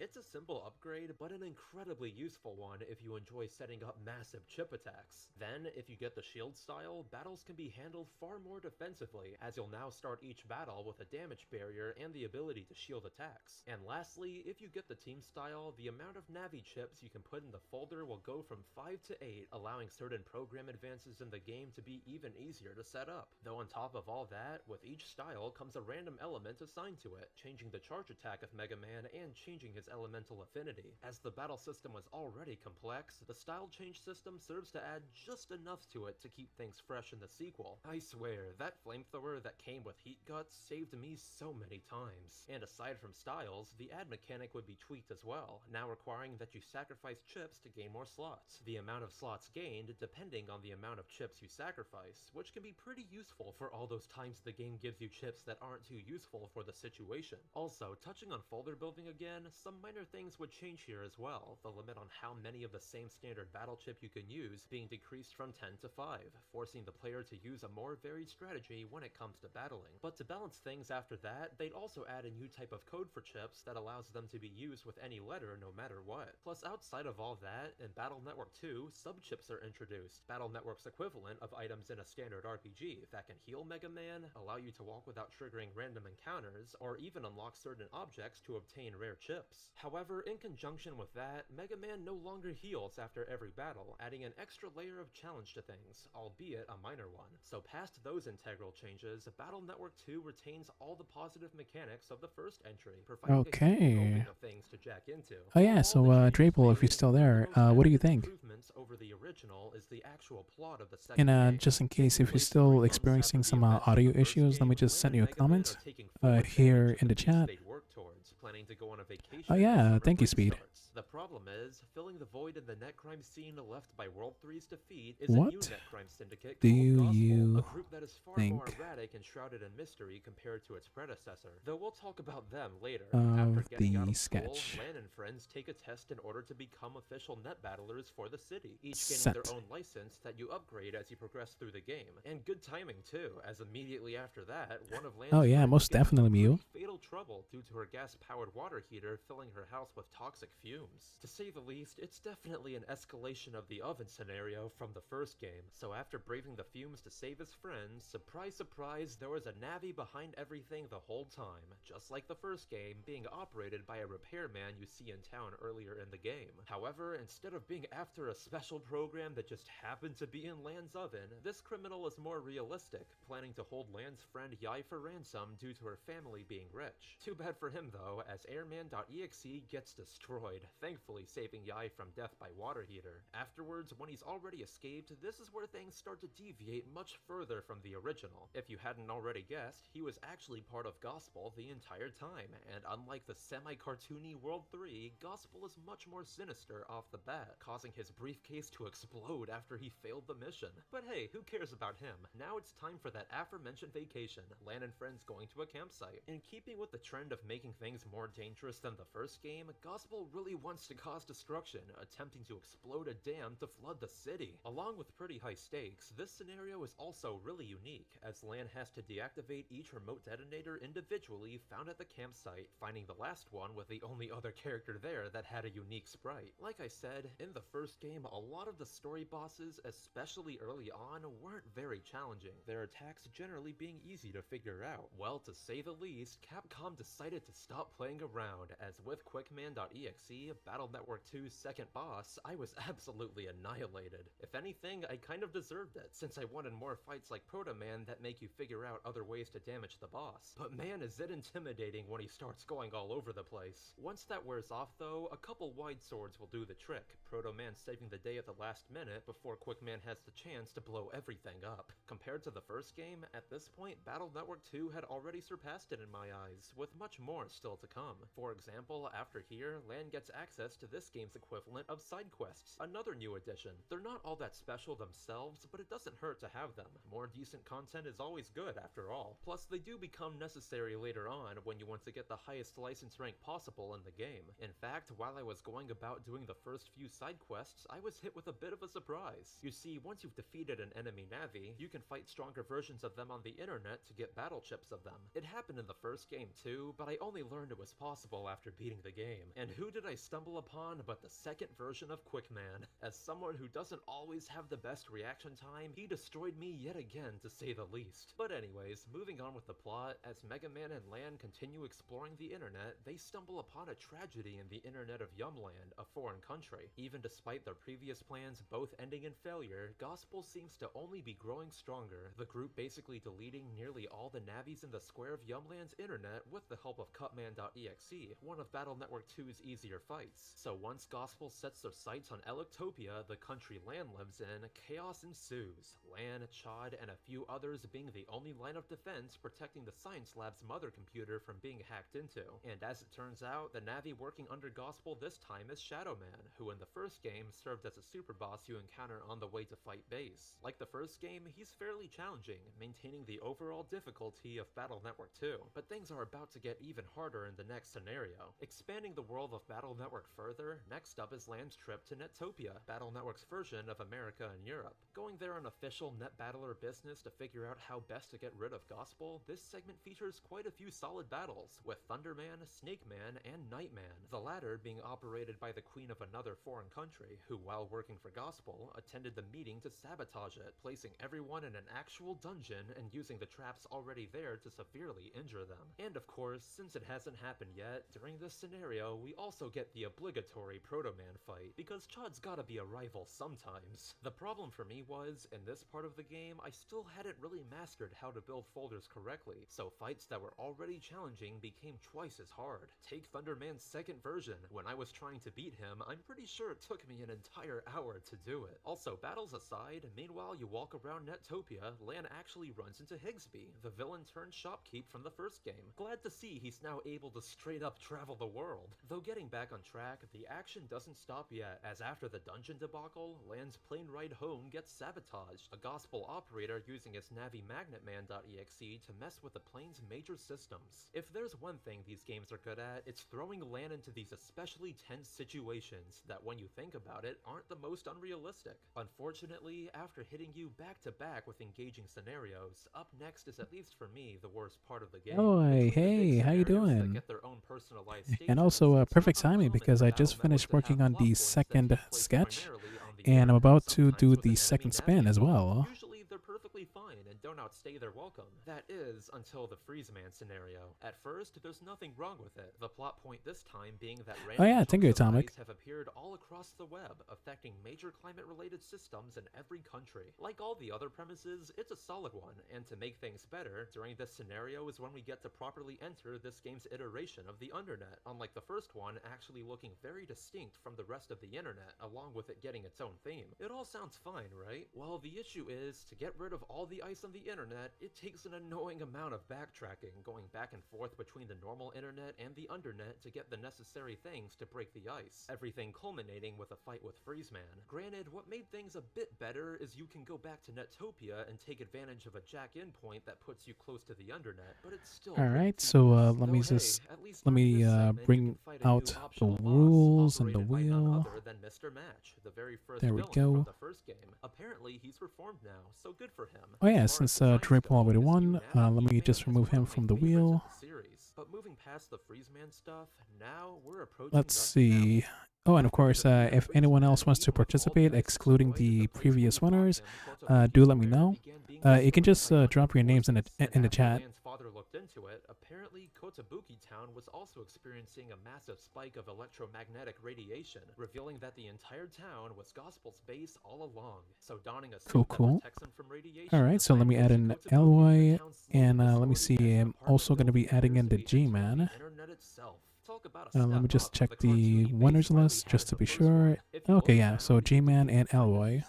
Succumbing to radiation poisoning. Without a doubt, the tone has been set, and with the help of his friends who've also donned protective suits, it's time to climb up the distorted condo. Fitting in with the state of things in the real world, the final stage that accompanies the condo is also heavily distorted, formerly defeated bosses showing up to try to slow down your progress. Though once you've defeated them all again, let's see. Met with the leader of Gospel. Immediately, he comes off as very delusional, proclaiming his hatred for reality and his aims to and of course, let me just get rid of the void. And after an incredibly anime moment, oh, I see there's like two of them. Oh, that's not good. But thankfully, they're both gone. It's pretty insane how they were already somewhat setting the groundwork for this in the first game. But regardless, it's time to battle. Alright, so let me start checking. Green Pupper is here. Let's see, Tune Ant 99 is here. Atomic Commander is here, I believe. Oh yeah, there you are. the airplane Yeah, system I without see any your comment. dialogue. Overcome by desperation, Gospel's leader decides to overload the server's powering base, raising the radiation to Alright, so deadly let me levels move even with the on. suit on, and mutating Alright, base's form so into a after massive Atomic beast called Commander a is multi-bug Speed, and organism. yes, I Let see me you, tell you, Speed. compared Thank to you the so much loopy for life commenting. virus of the first game, the Let's multi-bug see, that boy organism, otherwise Darius. known as Gospel, is Yeah, no so joke, unfortunately constantly he's not attacking here, you with but all sorts of I'm not that projectiles, and surprised only being because he did vulnerable have directly to after attacking. go back It to work. essentially tests everything you've learned Yeah, over the because course of the before game, taking some he serious skill to win. came But you here, know, if you have which a was like strong during program in advance, that the works first too. spin. Either way, just He like it was in the during game, his it lunch surpasses break. the original final boss by a mile, taking me many tries until I finally bested it. And once you've saved the internet from being destroyed by Gospel, it turns out the Gospel leader wasn't as one-dimensional as he appeared. His diary revealing that at a younger age, he lost both his parents in a plane crash, only to be taken in by cruel relatives who abused him.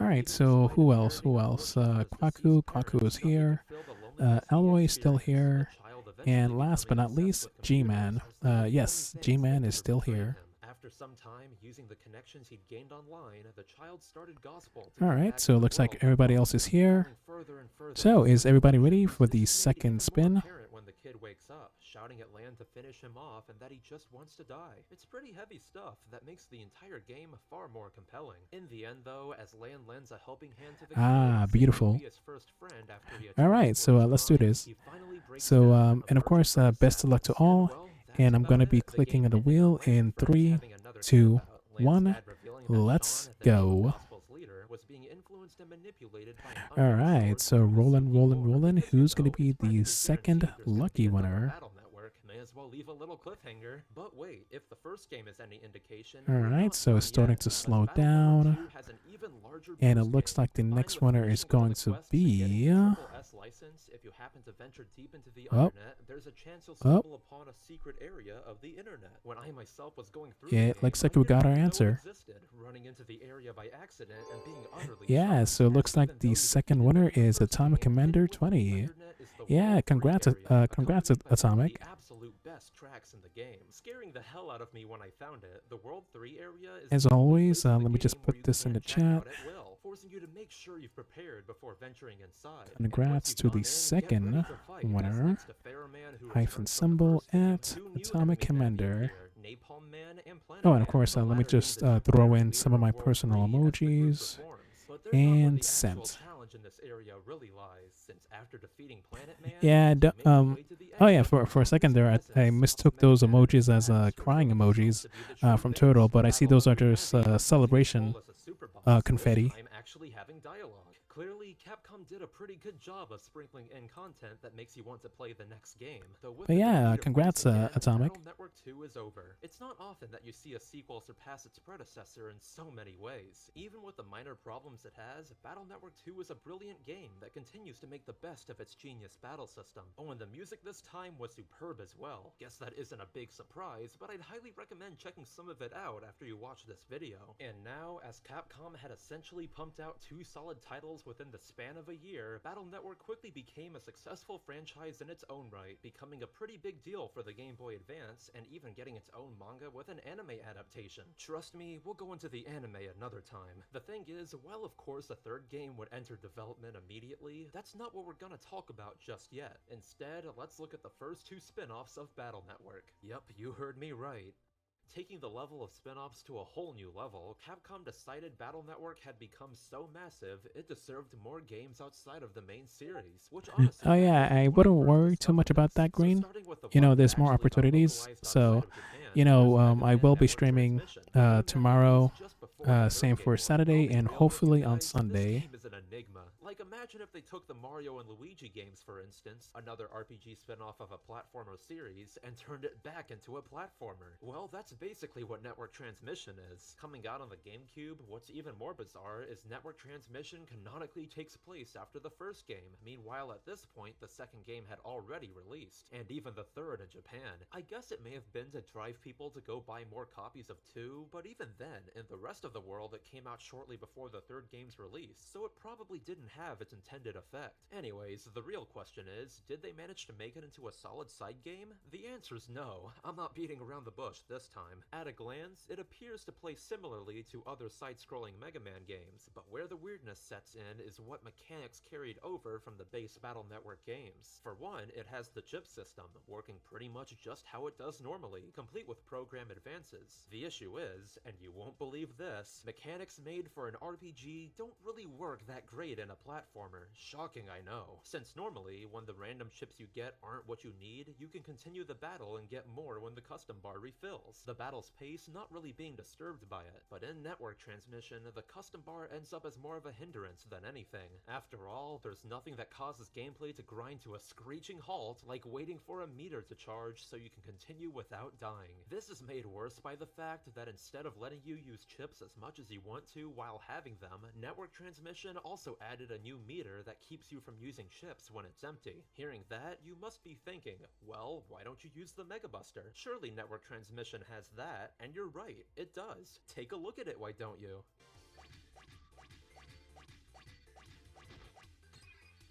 Yep, it has the Mega Buster specifically from Battle Network, meaning that at the start of the game, it's straight up useless. So combining all these wonderful characteristics together, network transmission ends up being mind-numbingly tedious and hard at first. The first boss, Fireman, proving to be a nightmare, since your only reliable method of attack are chips. Chips that take slightly longer to use than just shooting with the Mega Buster. In turn, when there's an opening to attack, it's practically inevitable that Fireman's attack will hit you due to his attacks coming out faster than yours. Not to mention, his attacks can cover half the stage, which is really just lovely. Putting it plainly, it's just a badly designed game. And hilariously, after you get the chance to upgrade your Mega Buster a bit, the game becomes boringly easy, it being far more optimal to just rely on the Mega Buster like you would in a standard Mega Man game. It sucks too, because in network transmission, they wasted the Battle Network version of Zero. Like, come on man, couldn't you have used that in, I don't know, the actual main series? Fun fact, they never do. Fittingly, the plot is pretty garbage as well. Basically, it all revolves around members of a crumbling World 3 using a new virus called the Zero virus to corrupt Navis. The virus, of course, coming from Zero, who in Battle Network is a sentient virus. Then, using funds they'd amassed from selling fake vaccines for the Zero virus, World 3 resurrects the Life virus, which dies immediately at the hands of Mega Man. The end. Even when things could have been interesting, with a base fight also happening in this game, it ends up being heavily anticlimactic as the fight gets cut short. To give a little credit, the whole concept of Zero being a sentient virus that wishes to be a Navi is a pretty cool concept. Again, too bad it was used here. If anyone out there played network transmission as an entry into the Battle Network series, I want you to know I'm truly sorry. At the very least, the game managed to pull it through music-wise. It's honestly what kept me cognizant as I went through this mess. However, this is one of two platformer spin-offs made off of Battle Network, the other being a WonderSwan game exclusively released in Japan. Like network transmission, this one is also pretty bizarre, featuring more or less the same chip system minus both the custom gauge and the extra gauge that you needed to use chips. Other than that, it's much closer to a classic Mega Man game. Alright, so it looks like I was able to read Atomix's idea, and I also got the chance to check out their references. But yeah, so this is something I can definitely draw for you. So let me just get rid of the rules, the wheel, and let me start grabbing those references. Oh yeah, so just give me a couple of minutes. It's kind of the Pokemon Yellow of the series. In fact, as network transmission used the dated armor system from the first game, the WonderSwan game took advantage of styles from the second. Honestly, if you were to combine the good aspects of both these games, you'd have yourself a decent enough platformer. Too bad we don't live in that timeline. But that's enough talk on these things. With them out of the way, it's time to dive into Mega Man Battle Network 3. Taking a bit longer to develop this time as it'd come out a full year after the second game, Battle Network 3's release would differ from the previous two. In Japan, after it was released late into 2002, an improved second version of it would release a few months later. So when the game got localized across the world, while maintaining the bug fixes of the second version, the game would receive the Pokemon treatment, being split into the blue version and the white version, each one having slightly different things. For instance, depending on the version you get, some structures in the game have different colors, one of of the bosses in the game differ depending on the version, a few chips are version exclusive, and each game has its own exclusive style. Plus, weirdly enough, in the blue version specifically, there's the added optional fight with Punk.exe. Outside of being a cool fight, it is a bit pointless though, since the actual Punk chip was only distributed in Japan. Or you know, if you're playing the game on one of those handy-dandy special Game Boy Advances, you can always use a cheat code to get it. But besides that minor detail, in my opinion, Battle Network 3 somehow continues the trend to set of improving everything, being my personal favorite out of the three. To start, let's focus on what it changed. Like the second game, the third actually further improved the layout of the internet, using different colors on paths to keep things from being confusing, and actually adding some proper fast travel. Man, you don't know how grateful I was for this addition. As much as I preferred 2's internet to the endless identical paths of 1, it became a bit annoying not having any solid form of fast travel outside of physically going to other jack-in points. That's still a thing, mind you, but in each of those, there's now also fast travel to specific squares. Overall, 3 has my favorite internet to say the least. And battle-wise, things stay relatively the same, with the only real changes being the specification of chips into 3 categories of rarity. Standard chips only allowing for 4 copies per folder, mega chips only allowing for 5 per folder, and especially useful giga chips only allowing 1 per folder. Plus, if you manage to cut enemies off in the middle of their attack, you can get bug fragments. In the previous game, they were found randomly and could be used to trade for special chips, but in this game, they have a couple important uses. Like before, there's still a currency for special trading, but alongside being used for unlocking important things later on, there's the newly implemented virus breeder. Basically, after a certain point in the game, when going around the internet, you can run into special viruses that you can tame. Once tamed, they serve as a way to get decently strong chips if you feed them bug fragments. And honestly, I think the whole concept is pretty cool. Just more fun stuff to expand the game further. But above all that, possibly the most important addition that 3 added is the Navi Customizer. Replacing the simplistic power-up system, the Navi Customizer... Oh yeah, so let me see if I can find like a different video, like something more humorous, you know, a bit more comedy. Yeah, so just give me 1 minute. There's even a piece that makes Mega Man tell puns every time you talk to him, which is straight up one of my favorite things ever. Not to mention, when you put a piece in that uses a color not accepted, there's the error mechanic, each error requiring a certain code to work. And after inputting the corresponding code, sometimes everything works fine. But for some errors, there can be either a positive effect on Mega Man or a negative one. However, if you glitch the system by placing pieces where they don't belong, Mega Man can gain the bug style, a style that depending on what glitch happens can help or hurt Mega Man, much like the error mechanic. All in all, it's pretty complex, filling that requirement of differentiating the game from the other ones. Oh, and I can't forget about the style change system, as things get tweaked here too. For the already existing styles, minor changes are implemented, each stage giving you 3 special customization pieces as you level them up. Plus, depending on the version, you could get access to the shadow style or the ground style. The shadow style allowing Mega Man to shortly become invisible, and the ground style allowing Mega Man Oh to yeah, grant most any definitely, more body Atomic. hits. And of It is course, those beach styles time also come with indeed. 3 special Oh, and of customization course I was able to pieces as find well. that But video past all that, I when was it looking comes to the for. improvements with Battle Network Yeah, so 3, let me the just largest pause this and just replace it with a different link.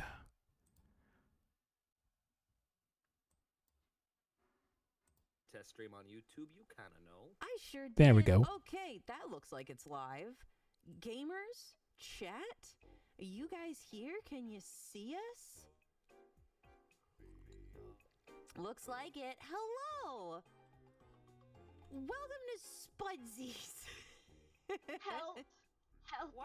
Help! We're here. It sucks. Yay, exciting.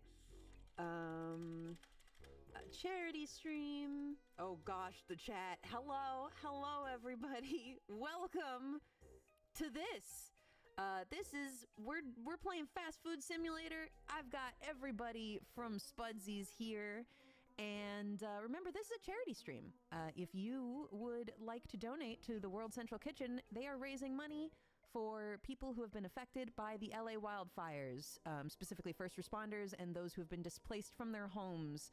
So if you can donate, thank you very much. We have a YouTube giving is forwarding all donations to World Central Kitchen. Oh God, please. Yeah, let me pin it before the chat sweeps it away. There we go. All right. Does everyone want to say hi? Sure. Hello. Go. Hello. Hello, I wasn't panically scarfing down food for the first time today. Why would you ask that? Is the adventure over? Can I go home yet? It hasn't even started yet. Oh god! Whoopsie doodle. All right, we're here in the tutorial. Let's make it happen, gamers. We're gonna learn how to do the thing! Look at that. This takes me back. Okay, open the market application and place your first order. Need ketchup. What the fuck is the market application? Oh, it's on the computer. Don't worry about it. I'm the manager. I'll handle this. Okay, I'm gonna stay where I am. Talk while you're on the computer. That's funny. I'll be in the meat freezer, guys. We're gonna need some patties. We're gonna need some buns. We're gonna need some wrappers. A stupid sauce. Someone let us out of the meat freezer. We're locked in. There's our... Welcome back to Retro Rebound. In today's video, we reflect on a game near and dear to my heart and many of you out there, I know for sure, because in the comments section of our Raimi Spider-Man games video, I saw many of you talking about the forgotten one, Ultimate Spider-Man for the PS2. This came out in 2005. It was based off the Ultimate Spider-Man comic books, taking place 3 months after the Venom arc. And there is much to be said about this game. I fired it up for this video, playing through about the first couple of hours of it and refamiliarizing myself with a lot of elements that make this game special. But I think any of my words won't do it justice. The tagline on the back does, which says, be legendary, be predatory, be both. What does that mean? We'll talk about that in mere moments, but if you're new here, thank you so much for lending me some of your time and going on a trip down memory lane with yours truly. Consider subscribing if you're looking for more retro and nostalgia content. Now, let's talk about Ultimate Spider-Man. So first things first, this is another Activision Spider-Man game. As I said in my Raimi Spider-Man video, they had their hands all over this license, right? And you crack it open, as always, disc on the right side, memory card holder, always feels good to see that. You crack open the instruction manual, and I feel like there are some art nods that tell you what stylistically is different about this game from, say, Spider-Man 2. You'll notice right here on the right side, this little cutaway. You can see very comic booky. So let's roll some of the footage, and you can see that Ultimate Spider-Man's most defining quality, I would say, outside of one particular mechanic, was its art style. It was very much driven by the comic books. As I said, this takes place a little bit after a significant arc in the Ultimate Spider-Man comics, and you can even see here on the back of the box in very small blue font, original story and character illustrations by comic book writers Brian Michael Bendis and Mark Bagley. So that was really what defined this game visually, was it was entirely based off the comic books. And this game, it gets dark because it's got to. It involves Venom. Venom is a playable character in Ultimate Spider-Man. I remember as a kid having my jaw on the floor because I thought Venom and Carnage were so cool. My first exposure to Carnage was Spider-Man 64 and one of the final levels where he's that boss fight. So cool. Now to see him getting his due on the big screen is amazing. Same thing with Venom. Always been a Venom fan since I was a kid. Seeing them get their due in a video game at my age, where I was 10 at the time. Oh, incredible. So this game, as I said, gets dark, and I love the beginning of it. You fire it up. It sets up the story focusing on the Venom symbiote and how Peter Parker couldn't handle it and how it's transformed now Eddie Brock, who is Venom. And you see this amazing boss fight begin in the rain on this football field. It's really dramatic and epic. And right there, after playing that, when we had just played some of the Raimi Spider-Man games for videos on this channel, I was like, man, what a difference in tone. Because in the first 20 minutes, you go over to playing as Venom, the first person you absorb, the first person you feed on to feed the Venom suit is a little kid with a balloon. And that is just so different from, especially in this time, right? Now we know in modern comic coverage across games, movies, shows, we've seen them get grittier because people have wanted that. But back then, this was like unheard of. So to see Venom come out and they're like, hey, press the L2 button to feed. on that kid over there who's going, oh, look, my balloon. A clear callback to Spider-Man 2, by the way. I mean, again, tone setter is the proper word. But for comic book fans who are already accustomed to this, there were real treats on the inside. For example, one of the first boss fights in the game is Venom versus Wolverine. Oh my God. Oh, this was so cool to re-experience going back. I fired up and I'm playing it going, okay, we're getting a feel for the open. Oh, Wolverine's here? You know, he's in the bathroom and you breaking through the wall by throwing a random motorcycle and he's like, that was mine. I'm like, oh, I'm about to square up with Wolverine. And he's got a special move that can throw you into another boss arena. Really, really impressive off the get-go. As for Spider-Man, I felt like some of the writing was really corny. And maybe it's nostalgia speaking, because I think if I experienced any of that writing nowadays, I'd be like cringing up a little bit. But what I saw here in this game, I thought was kind of funny. I thought it was a good rendition of Spider-Man. You know, this is a very young teenage Spider-Man. Mary Jane already knows about you, where again, with the Raimi movies at this time, most people, especially my age, again, around like 10 years old, my only exposure was, shh, keep it a secret. But meanwhile, in this game, she's sewing his Spider-Man suit and telling him while he's studying for a trigonometry final to go beat up Rhino and come back for a test. Crazy, crazy difference. Love this game. Let's get into the open world now, because that's the other defining feature for it. You got this comic book game. It's a lot more gritty, a lot more serious. And then you've got this open world, a la, say, Spider-Man 2, where Spider-Man 2, I feel, you know, it's still good, but with the existence of Spider-Man on PS4, I feel it's hurt a little bit in its legacy, but it should be respected because it defines so much of what open world superhero games will be for years and years and years and years, until finally someone like, I'd say, Rocksteady evolved beyond it with the Arkham series. But now this one has, I feel, raised up the ladder a little bit because of its art style, because of its tone, and because of the playable characters, which, if you've seen the Spider-Man 2 PS4 trailer, this thing's legacy is also on the line. But now you've got this open world, which I think has aged a little bit better than Spider-Man 2's because of the way you engage with it visually, but also how you progress will be spotty for some. I don't know if I'm a real big fan of that. So there are these things called city goals that you have to complete. These are races, these are combat tours, these are collectibles, random city events like saving someone hanging off a building or beating up a bad guy, robbing someone's house, all those kinds of things, right? And as you complete these, they give you this invisible progression that unlocks the next story moment. So if you want to just go through the story, you can't. You have to do these different challenges, complete more city goals.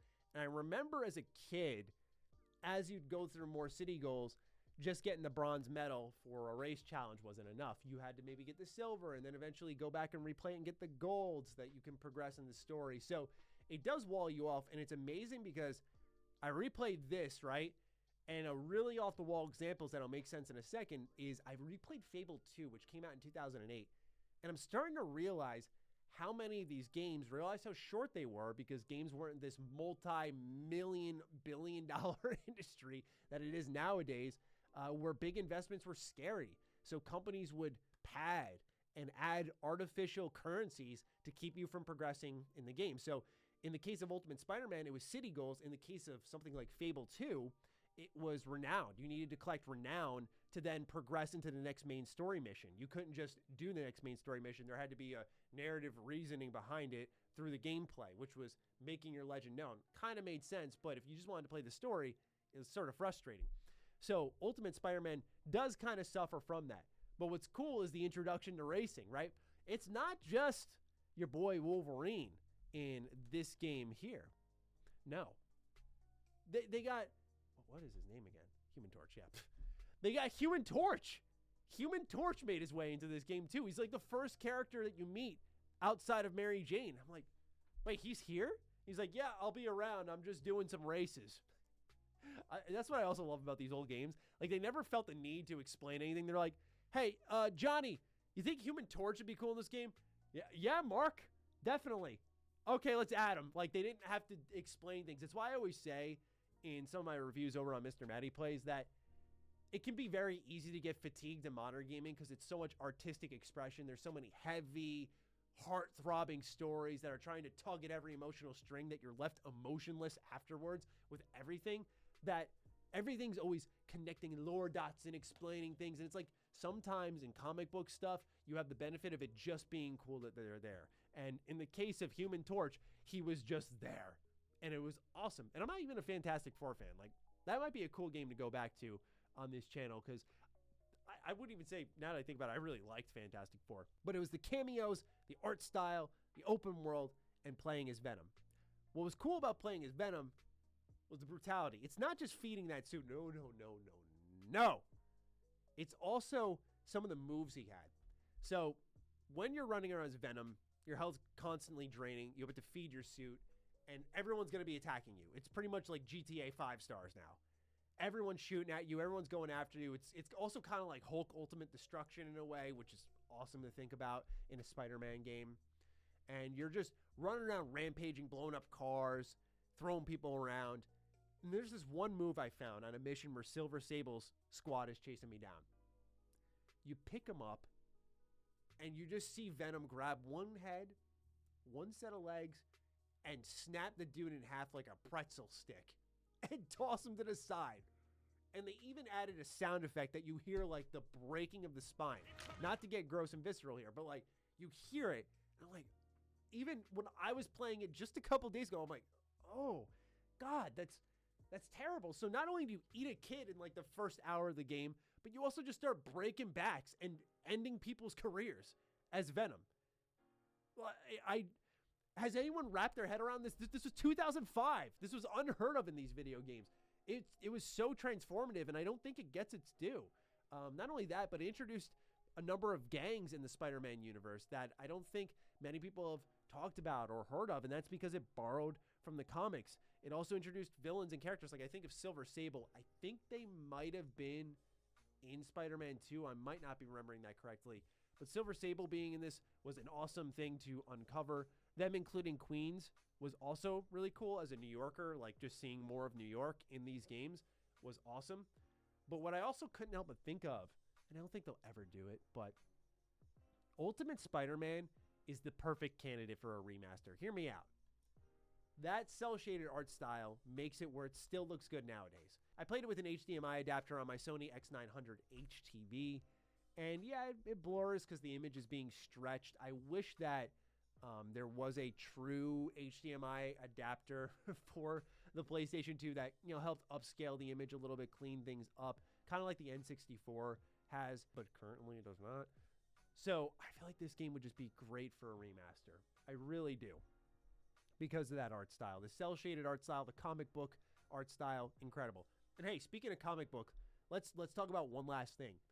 The cutscene presentation throwback to Spider-Man 64. So I never played Spider-Man on the PS1. I actually never owned a PS1, funny enough. So there's a lot of, as you could tell with me playing, say, Final Fantasy IX, a lot of PS1 classics I missed out on. You'll see me getting back to them in these videos. But I played Spider-Man on my Nintendo 64, and because it was on the N64, they had to get creative with how cutscenes were delivered. So they did them through the comic book cutouts. And funny enough, one of the first cutscenes you see is Eddie Brock there with his camera. Same thing with Spider-Man, because they're both working at that time for the Daily Bugle. And then you look at the cutscenes in Ultimate Spider-Man, there it is again. There's the art style in the comic book cutscene presentation again. And even in this game, it's smoother. It's way smoother. Like the action happens on the booklet almost. Just artistic expression. Truly represented here for Spider-Man. I cannot ooze about this game enough. And yeah, there's a little bit of recency bias, of course, because I like fired it up and went, oh, hey, I remember this one. This was pretty good, right? Oh yeah, it was really good. It was really good. For those who are wondering, this game now, kind of expensive. I got it on PS2. Of course, GameCube version's a lot more expensive. I got this from a flea market, actually. I got this one really cheap from a flea market for about like 10 bucks. Someone was just getting rid of it. So I took it off their hands, and I'm glad I did, because at least on the PS2, I know it's gone up to want to say about 40 or 50 bucks at this point in time, and everything after No Way Home when it comes to Spider-Man has spiked. Like, I was looking to do a video on Web of Shadows because a lot of people wanted me to talk about that as well. I, of course, need to get my physical copy, but that game is, like, tremendously expensive on the 360, and that's where I want to get it. So I was like, let's fire up this instead. At least I own this one. But, wow. Great trip down memory lane for sure. So thank you to the audience for bringing it back to my attention, because it's been on my shelf for, I think I got this 2 years ago. So it's been on my shelf for a while. I tested it, made sure it works. But going back to it now in this Spider-Man hype mode, awesome. Awesome game. So kudos to Activision. They did a pretty good job with the Spider-Man license, as you can tell. And it's why they hung on to it for so long, leading into the Amazing Spider-Man. But if you want to see more Spider-Man videos, let a guy know. As you can see, I'm decked out. I'm ready for this job. I've been built for it. So let me know. But in all seriousness, do let me know what you think of Ultimate Spider-Man. Do you remember it as fondly as I do? Fire away. Other than that, I cannot wait to see your thoughts, and I'll talk with you in the next Retro Rebound. Peace out.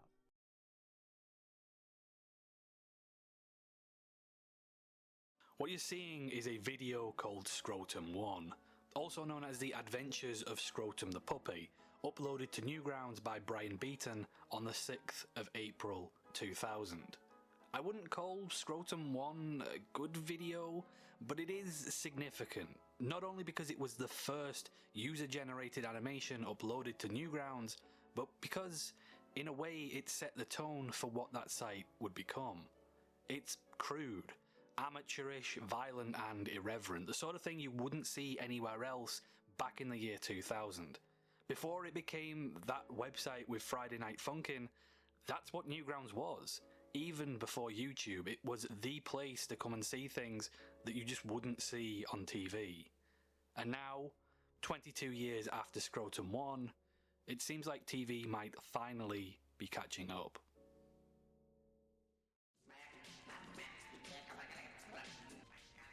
Can we watch something else?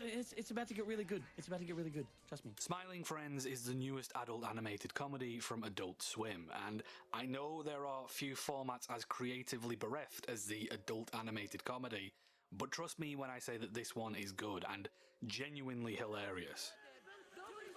And yeah, funny should be a pretty low bar for a comedy to clear, but we all know there are so many that don't even get that high. The general premise of the show involves main characters Pim and Charlie, voiced by the show's creators Michael Cusack and Zach Hadel, who are employed as the titular Smiling Friends. Essentially contractors you can hire for a day to cheer either yourself or someone you know up. Oh, hello. Are you the Smiling Friends? That's us, ma'am. Here to bring smiles and make the world a better place. Technically, I guess that makes the show a workplace sitcom, but only in the loosest sense possible. The episodes can range from anything between the duo being hired to cheer up a shrimp who's lost his girlfriend to a fantasy quest, a murder mystery, to whatever this shit is. Despite a long history of making original animated comedy by Smiling Friends creators, it's fair to say that there's a healthy amount of skepticism around online creators transitioning to traditional media. For every Bo Burnham, there's a smattering of Smoshes, Lily Sings, and Shane Dawson's. Look, Pim, I know it's our job to help this guy and everything, but I think this guy's a lost cause. He's obviously made up his mind. Why don't we just cut our losses and get out of here? And that shouldn't be a surprise. Creators who find success in quick short-form content made on their own terms, they're not necessarily going to be comfortable in large-scale, expensive TV and movie productions, where they're answerable to studios and executives. And when it comes to the final product, context and expectation play a big part in how comedy is received. Pulling a funny face has a different impact when it's done directly into your phone's camera versus when it's in front of people seated 50 feet away from you in a studio set. So the question is, how did Michael and Zach create a traditional made-for-TV series that captures that distinctive creator-driven style of comedy that can really only be found online? And trust me, there is more to it than just getting chills to voice a character. Number 15. Could I get the number 15? One of those factors is definitely reflected in how Smiling Friends looks. Zach and Michael have been animating online for a long time, and like any artists have developed signature styles. The main cast almost represents a fusion of their two styles, but background characters tend to be a little bit more distinctly either Michael's or Zach's. The result is that Smiling Friends doesn't really have a set house style. There aren't any locked-in design rules that a character's appearance has to abide by. And this isn't an oversight, this is the way Smiling Friends is supposed to be. The show emphasizes that through its heavy use of mixed media, blending together 2D, 3D and rotoscoped animation alongside live action. Some characters are incredibly detailed and painstakingly animated, while others barely look like more than scribbles. The result is this completely heterogeneous setting, a weird, anarchic animated Wild West, not entirely unlike Newgrounds in those early days of online animation, where a chaotic mix of styles was the norm and you barely knew what the next video you clicked on was going to look like. This unpredictability also extends to the structure of the show's writing as well. Smiling Friends is very much in favour of keeping episodes self-contained. There's no lore running through its first season, and it's funny that Zach had actually at one point considered going down a more serialised narrative, but went off the idea once it no longer felt like fresh territory. Like years ago, I remember I was really into the idea of doing something that was serialized. This was before, before South Park had done it, and before like Rick and Morty was even out, and before BoJack Horseman, before a lot of those shows, I was super into that idea. And then I'm not even saying it's like bad or it's even overdone, but like it felt like really fresh territory at some point. And then at some point, because also the show's 11 minutes long. I guess that old rebellious Newgrounds spirit is hard to squash. When every other animated comedy on TV is focusing so hard on continuity, it's only natural that Smiling Friends would go against the grain and double down on being episodic. What this gives Smiling Friends is the chance to treat every episode like a sandbox, with potential plot lines as unrestricted as its setting. Within an episode there is a framework of a plot, but the nature of the show makes it difficult to predict where it's going to go and where the jokes are going to jump out at you from. The show is heavy on deriving humour from dialogue that either is or definitely sounds like it's being ad-libbed. It's far from the first animated comedy to make use of this style of delivery. Home Movies was doing it decades ago, and more recently it's been notable in shows like Rick and Morty. But in Smiling Friends, it feels like another extension of the creator's history with internet humour. Zach in particular has an extensive history of featuring on podcasts and Let's Plays, where most of the comedy comes from these improvised, off-the-cuff jokes and conversations. This completely spontaneous style of humour is essentially as far as you could get from the intensive structured focus needed to make an animation, and yet the internet has seen the two combine in the form of the animated.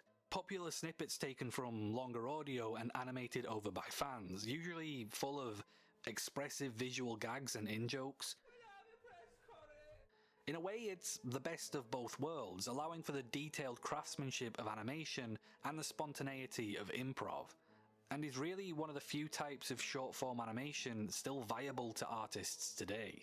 By embracing this naturalistic, conversational style of line delivery, Smiling Friends is almost cutting out the middleman and making its own animateds.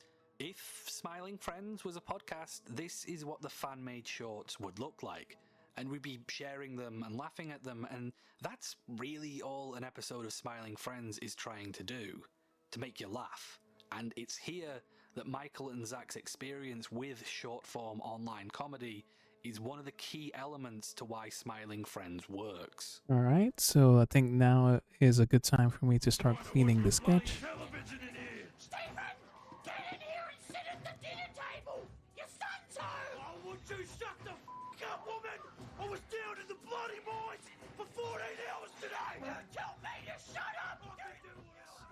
Almost every scene in this show is written to function like a standalone 1 or 2 minute animated comedy. And judging by the proliferation of Smiling Friends clips uploaded within a day of the series airing, I think it worked. But a lot of credit has to go to Adult Swim, not only for greenlighting the series in the first place, but for giving its creators the freedom to make the show in their way. And that goes beyond just allowing them to create the content that they want. It means finding a way to accommodate the online approach to production in a traditional animation environment. What I mean by that is essentially the pitfalls that so many online creators struggle with when moving to TV or movies. Learning to deal with not being in complete control of your creation, either by limitations imposed by higher-ups, or by the fact that you're not physically hands-on with the entire process anymore, and giving up the work to those specialized departments. Possibly the most significant outcome of Smiling Friends is that TV studios aren't just looking at YouTube for leading stars anymore, it's that they're starting to trust creators enough to put them in positions where they can make real decisions. And trust is the key word here, on both sides. Michael and Zach had to trust different departments to deliver on their vision, and those departments had to trust the changes that they made to the process wouldn't upset the entire production. Those changes included Michael and Zach approving every single shot in the show and selecting individual line readings, way more hands-on than would be expected of showrunners, as well as amending scenes that had already been signed off and bringing in collaborators from their past online projects. No doubt at all that some of Michael and Zach taking on extra responsibilities had to do with the show's pretty meager budget, but it helps to recreate some of that homemade spirit of an old Newgrounds collab, where a small group of dedicated individuals would be hands-on across character design, animation, backgrounds, coloring, recording, editing, music, and everything else to make the best thing they were capable of. It's why shots are filled to the brim with blink and you'll miss them personal touches, like Glep watching Michael's fedora neckbeard Lucas the Magnificent character, or a joke referencing Zach's iconic knowledge of post-war US presidential election results. My favourite of these has to be the sprinting child from the back of the family dinner scene in episode 1, and then seeing a framed image that's just a single frame from his run cycle, which is a background gag on top of a background gag, and just, yes, more of that. Or it's why they can bring in someone to record some lines in one episode. It's Smallmoo! If you want Smallmoo to be the 5th smiling friend, text Smallmoo to 555-0100. And then that same person guest animates the Rankin Bass homage in another. Or someone who can supply both the 3D models and the theme song.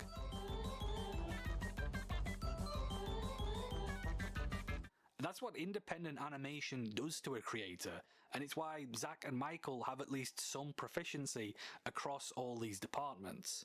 I guess you could describe them as a couple of Renaissance men? Who are the Renaissance men? I don't know what that means, because that's not Renaissance. But that's not, they don't look like Renaissance men.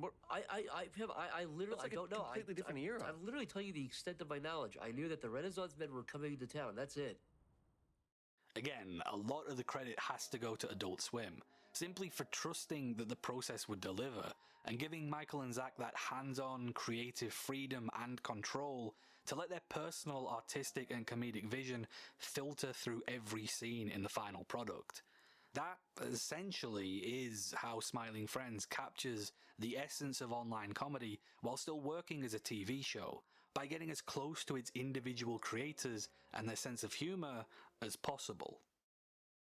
There's a reason why online content feels more personal than traditional media. It's because, generally speaking, there's a passionate individual behind it and not some corporate enterprise. By getting online creators deeply involved with every step of the process, Smiling Friends feels much more like a personal expression than a million attempts at trying to shoehorn in some influencer into somebody else's format. Smiling Friends feels like it was made by people who wanted to make it. It's an exciting time for online creators. Not only are there now proven ways to monetize your content, which would have sounded insane back when Scrotum 1 was first uploaded, but traditional media is looking at creators as more than just a bankable face or format that they can leech from and water down. The value of people who grew up learning to write, produce, and market their own ideas, honed by years of experience and direct feedback from their audience, is finally being recognized. And as someone who grew up watching a lot of that, yeah, makes me smile.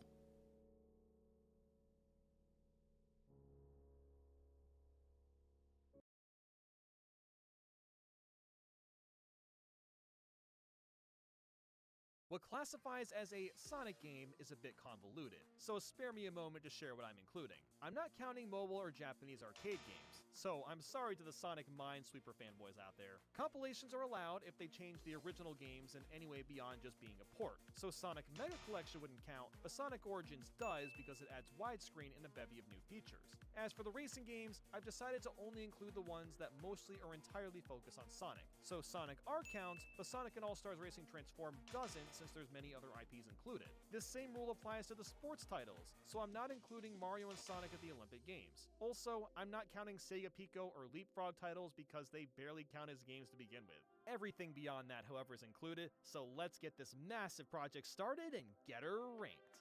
72. Sonic Freeriders. Oh boy, we're starting off rough. Unless you're in a perfectly lit room with a reasonable amount of space, it is impossible to play this. I've turned on my studio lights and cleared my office just so I can jump around like an idiot. Most people don't have this luxury. I'm mad that I do because now I have to play this. We'll be talking about the first two Sonic Rider games later on, but this third and last one killed the entire spin-off series. Where do I even begin? I guess with the controls because your body is the controller. You'll move around by leaning your body left and right, and you jump by physically jumping. It sounds cool, but the only problem is that it only works when it wants to. For the game to process a jump, you need to launch all of your legs into your stomach like you're in the goddamn Olympics. Otherwise, it will not count. And sometimes it won't count anyway. If you like the strategic gameplay in the first Sonic Riders, that is completely gone in this game. The only strats is praying you can time your jumps correctly and that they work at all. And the laps are way too long. It's like 4 minutes per stage, which left me wiped after each one. And I'm in decent shape. The game itself is just that demanding. And can we talk about these items? Shake up a soda can to get a speed boost? Where the hell did that come from? What, in a golf club? I don't understand where the idea of using non-Sonic items came from. And before every race, you have to recalibrate your position. It was like this in Wii Fit too, but at least the balance board was competent. Here, it doesn't seem to matter. And don't even get me started on the missions. So many of them are designed to be as obnoxious as physically possible. But the most annoying part of all this is the game could have been really good. I mean, it looks decent, and the music is still great. It's just the controls. 71. Sonic Jam Gamecom. I've played Superman 64, E.T. on the Atari 2600, Dr. Jekyll and Mr. Hyde, all the infamous bad games. I think it's fair to say that I've tried the worst of the worst. Sonic Jam on the Gamecom might actually surpass all of them. Why did they even attempt to make games on this handheld? The only reason, and I mean only reason, this is above Sonic Freeriders is because the controls technically work. Everything else, however, again, where do I even begin? Firstly, just look at it. The game chugs at a solid 10 FPS at best. The music is straight up gargled mesh. I apologize for your ears, but take a listen. And guess what? When you collect rings, the music stops playing. Honestly, good riddance because the rings at least sound better. And don't even get me started on the physics. They make absolutely no sense. Jumping slows your speed down, and when you build up speed to go up a hill, he automatically gains speed even when ascending. You can spin dash, but only one little spin, and then that's all you get, no more. This collection doesn't even have Sonic 1 in it. How does it have Sonic 2, Sonic & Knuckles, Sonic 3, but not the first game? Well, actually, these aren't even the same levels, so it doesn't matter to begin with. The screen crunch makes it impossible to see where you're going. If you get hit, you aren't able to grab your rings again. Flying Batteries music is playing in Mushroom Hill for some reason. There's only one zone per game. The special stages run way faster than anything else. Look, I just have to move on. I don't want to think about this disaster ever again. 70. Sonic Spinball Master System. Why does there have to be a Master System version of spin-off games that aren't that good? Just look at it. Does this look like a fun time to you? At the very least, the controls function and it looks okay for Master System standards, but the physics just don't care. Sonic will randomly gain speed while going up because reasons. And look at how much it chugs when you warp somewhere. I swear, the Master System is going to catch on fire trying to process what's happening. You can help navigate Sonic with a D-pad, which is nice, but I have no will to play much of this game at all. And the music is horrendous. And I'm sorry, but we're only at the beginning of Master System / Game Gear Sonic titles. 69. Sonic the Hedgehog Master System. This game, certainly is functional. You can indeed push the buttons and Sonic will move. Now, does that make it fun at all? Yeah, it's basically a Sonic 1D make. The only thing I can really give it credit for is some of the music and sprites. For the time, the sprites look pretty snazzy, and a few of the tunes are catchy, but my god, this game is boring. It has fairly pinpoint controls, but not much beyond that. The first two zones are okay, until you get to an auto-scroller. Yep, there's an auto-scroller in a Sonic game, because that makes all the sense. And things go from mediocre to bad and then dreadful. If you didn't like Labyrinth Zone before, you definitely won't like the Master System version. It's somehow even slower, and spikes can kill you so easily because your hit stun timer is virtually none. And Scrap Brain isn't any better. It's a confusing maze and it's just not very fun. But on the contrast, the bosses are way too easy. But you know what? At least this game has the world's best ending.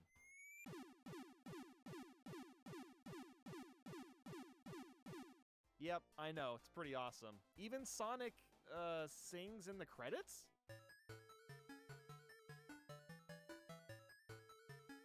I do like the sprite of him because that's goofy as hell, but otherwise, there's almost no redeeming qualities. 68. Sonic Schoolhouse. I cannot believe this game has entered my mind once again. This was one of the first games I ever played. I have a few memories of playing this on a computer when I was like 3 or 4 years old. As I'm sure you can tell by its art style, this was the game that inspired Baldi's Basics with its super stiff 3D character models and creepy looking hallways. What I always found weird is you can play as these Five Nights at Freddy animals, but not a single Sonic character. This came out in 1996, so there weren't that many characters yet, but not even Tails or Knuckles are here. As for the game itself, it's an educational game. You learn how to do extremely basic math and English, and not much more than that. You grab numbers and have to take them to a chalkboard, and Robotnik can interfere to take away answers. I love all the random Sonic spinball art on the wall. This truly has become a surreal piece of history. It's strangely nostalgic diving back into this school. I'm unlocking core memories while also remembering things like the infamous Windows 95 maze screensaver. I stared at that thing for hours when I was younger, but I digress. You can also go on field trips and watch Sonic blaze 200 miles down the road while learning about animals. And there's games where you'll match statues and grab rings while avoiding Robotnik. Obviously, there is no reason to ever go out of your way and try to play this, but it's at least entertaining seeing how poorly it's aged over time.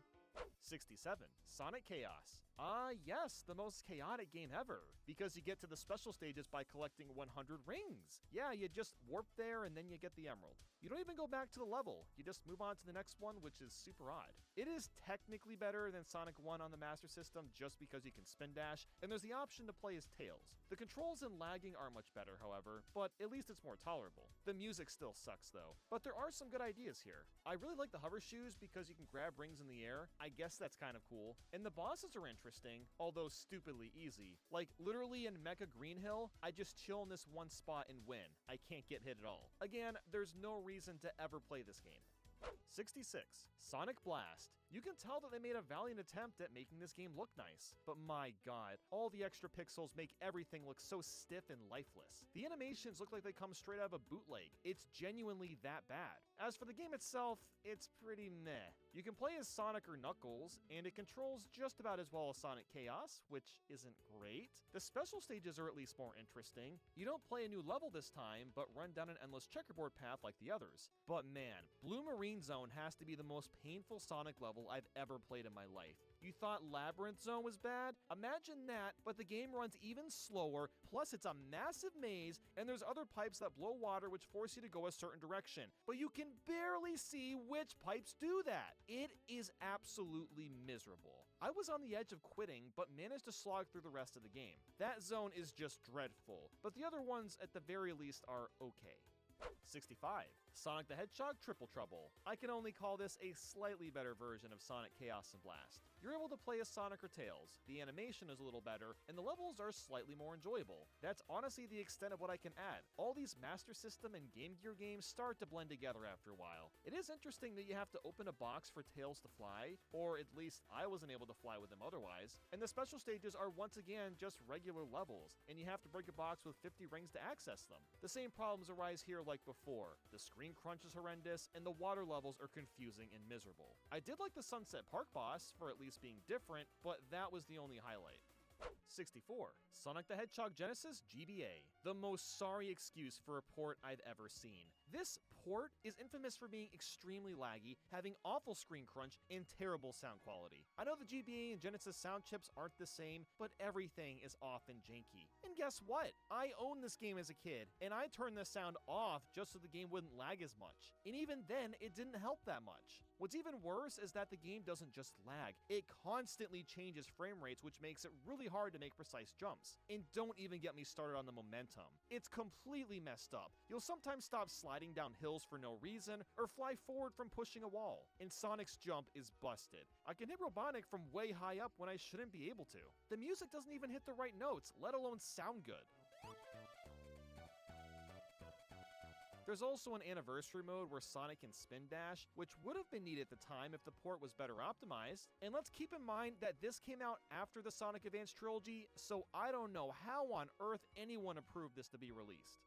63. Tails Sky Patrol. You heard me right, there exist dedicated Tails Miles per Hour video games, and they're both on the Game Gear and fairly mediocre. For Sky Patrol, you fly around as Tails and constantly move forward. You've got a ring that you can swing around to hit enemies and grab pulls, but you only have so much flight time, so on the way you'll need to hit candies to increase your endurance. This is actually a fairly neat idea for a side-scroller. It kind of reminds me of Knuckles Chaotix to a small degree. However, because of the, say it with me, screen crunch, it's really easy to get hit and run into walls which are instant deaths. It's also very short. You can beat this game in like 30 minutes if you know what you're doing. And keep in mind that Tails is the only Sonic character in this game. Not even Dr. Robotnik or the Chaos Emeralds are anywhere to be found. I think a remake in widescreen would really help breathe life into this ring mechanic, and maybe not dying from touching the ground would be a good update too. 62. Sonic Spinball Genesis. It's safe to say that I have a huge bias against pinball games. I've always been bad at them and hate how it feels like luck plays such a big factor in beating them. Sonic Spinball is 4 levels long, which should tell you how brutally hard this game is. The first map is fine. In fact, the music is one of the most underrated gems that Sonic has to offer. The main goal is to get Chaos Emeralds to unlock more of the board, and eventually the boss room. However, if you get a game over at any point, you go Alright, so I'm pretty much done. Oh yeah, so Atomic, what do you think? Ludicrously difficult Sonic Spinball is, that doesn't feel fair in the slightest. And it stinks because I really love the game's style. There's moments where you can still move around with Sonic, and the pixel Yeah, thank you, Speed. to look at, but the difficulty really kills it for me. I mean, you can get knocked out of the final boss just because you went to the wrong spot a few times, forcing you to climb Yeah, all the thank way you, back Turtle. up. I just wish I liked pinball games more. Amazing This might be sketch higher on indeed. your list if you're a fan of this genre. 61. Oh yeah, and of course, no problem, Everybody Atomic. knows that this game sucks, but does anybody really know Alright, so let me see if I can send the sketch over to you. Just give me a couple of ripoff minutes. that also happens to be a confusing snooze fest? I'm sure we've all seen this one Yeah, before, thank you, Emerald Mew. Coast, because that's as far as most people will ever get without falling asleep. The pacing is slow, the loading times are atrocious, and you don't play minigames at the end of each turn. It's just when you land on a minigame akin to Mario Party 9 or 10.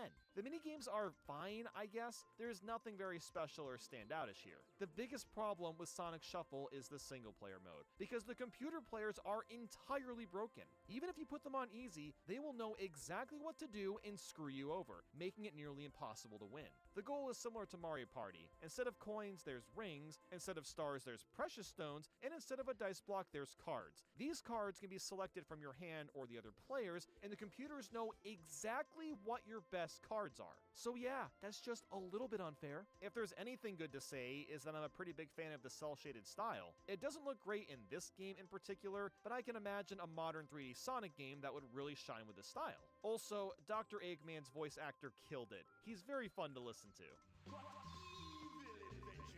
But otherwise, Sonic Shuffle deserves to be forgotten about. Just pretend you didn't watch this. 60. Sonic Drift. I remember hating this game when I played it several years ago, so I really gave it a chance this time. And despite only having 4 characters and awful music, it's actually okay. The controls take a minute to get used to, but once you get the hang of it, it's fun to zoom around the turns and pass other racers. What I do really like about this game is the amount of tracks it has. There's 18 total, and they're all based on a zone from the first Sonic game. This is an incredibly cool idea. I really wish Nintendo would do this for all the kingdoms of Mario Odyssey and add that to Mario Kart or something. But this is on the Game Gear, so everything kinda looks the same anyway. There's not much for items either. After playing all 18 tracks, there's nothing else to do. You've got free run to try the track solo, and a versus mode that can't be used because, I mean, who owns a Game Gear? 59. Sonic Drift 2. Well, it's Sonic Drift again. Even the menu UI is a carbon copy. But now we have some new characters like Knuckles, Metal Sonic, and, Fang the Sniper. That is a wild choice. I like having this oddball inclusion. The tracks also have a lot more variety. There's some where you have to drive through tunnels, the Death Egg, and even the Milky Way. It's no Rainbow Road, but it is still fun. My main issue with this game is the track length. For some reason, every track is way longer, and that makes the game a little bit boring since the gameplay is so simplistic. It controls exactly the same as the previous game, outside of a couple new items, but I think it's safe to say that there's way better Sonic racers out there.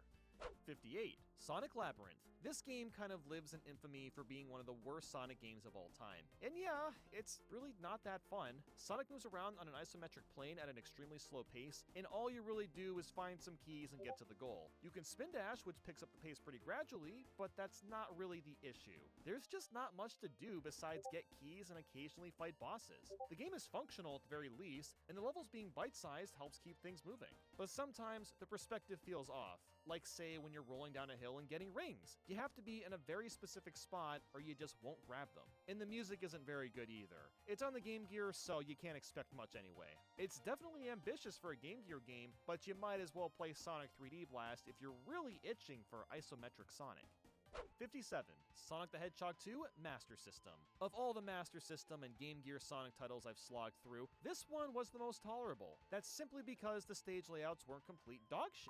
The only zone I didn't like was Aqua Lake, and even that one wasn't too bad. The speed feels a bit more amplified, and you've got a couple new elements too, like the hang glider and rail cart. The rail cart is somewhat fun since you actually get some speed down hills, but the hang glider sucks. It's so easy to lose all your speed. One thing I despise about the Master System games is how bland the music is, but Scrambled Egg Zone hits pretty hard. This beat with a good remix could make for a fantastic tune. The bosses are also slightly better than I expected. Mega Sonic was fun to take on, and the others were alright. I still have no reason to ever play this game again, but at the very least, it didn't feel like a complete waste of my time. 56. Sonic Pinball Party. The pinball era. Every big mascot in the 90s and 2000s needed a pinball spin-off game. You already know I don't care for pinball, but I have to at least give props to Sonic Pinball Party for being very colorful and fun. There's only 3 tables, which isn't a lot, but they do all feel very different and have varied rule sets. What's strange is there's only one Sonic-themed board, while the others are Knights and Samba de Amigo. I'm not complaining about that. It's nice to see some sort of representation of those series. It's just very odd to call the game Sonic Pinball when only 33% of the boards are Sonic themed. There's also a story mode where you have to beat your friends and okay, so let me just get ready to do the third and final spin. As always, let me just bring back the rules and the wheel. There we go, there we go. You can play these Casinopolis mini games, which are fine, but again, you have to use the table to play, which just slows the slots and bingo down. And of course, let me just go to the interactive tab, and let me start checking to see if people are still here. 55. Sonic Boom, Rise of Lyric. Wow, another YouTuber guy saying Sonic Boom is big poo-poo. The thing about this game is that it's not unplayable or anything. There's a lot of glitches, obviously, but the main issue is that it's just boring. Oh wow, I'm noticing a lot more people are showing up to my live stream. Sonic for the 74th time. This attempt was really catered towards kids, which is fine and all, and I've heard great things about the TV show, but man, is this game a slog. The missions are just so tedious. Alright, so let's see here. Licensed PS2 platformer, but with Sonic characters in it. Punch the bad guys, push the green buttons. That's So Green Pepper, Green Pepper is here. Tune at 99 is here. Let's see, Total Bravo is here. Let's see, Speed. Speed is also here. Oh, and I also see that Epic is still here. I mean, obviously, like, not on the wheel, but, you know, just watching and lurking. And thank you for that. Okay, so Kwaku is here. Eloy's here. And last but not least, G-Man. Alright, cool. So looks like everybody's here. This game is what I would call a playable disaster. Also, looking at the removed list, yeah, so unfortunately, Dat Boy Darius is not back. Sonic 06 really could have been a home run for Sega. In fact, All right, so is everybody ready for the third and final spin? Of fixing all the bugs and controls. You gotta commend someone for taking the time to do that, but that's not what we're talking about today. First things first, those loading times, man, they are rough. Especially if you're playing this Awesome. on PS3. Not only do they average 15 to 30 So let me seconds, just go but the back game to the loads customize tab and go legitimately to spend see a if I couple can hours increase the watching spin time from 30 seconds to 60. Press OK. cutscenes as they're nicely animated. All right, let's do this. Oh, and of course, I'm going to wish everybody a good luck. And let's see who's going to be the next winner. It's just too bad the controls are awful for every Clicking on the wheel in 3, 2, 1. Let's go.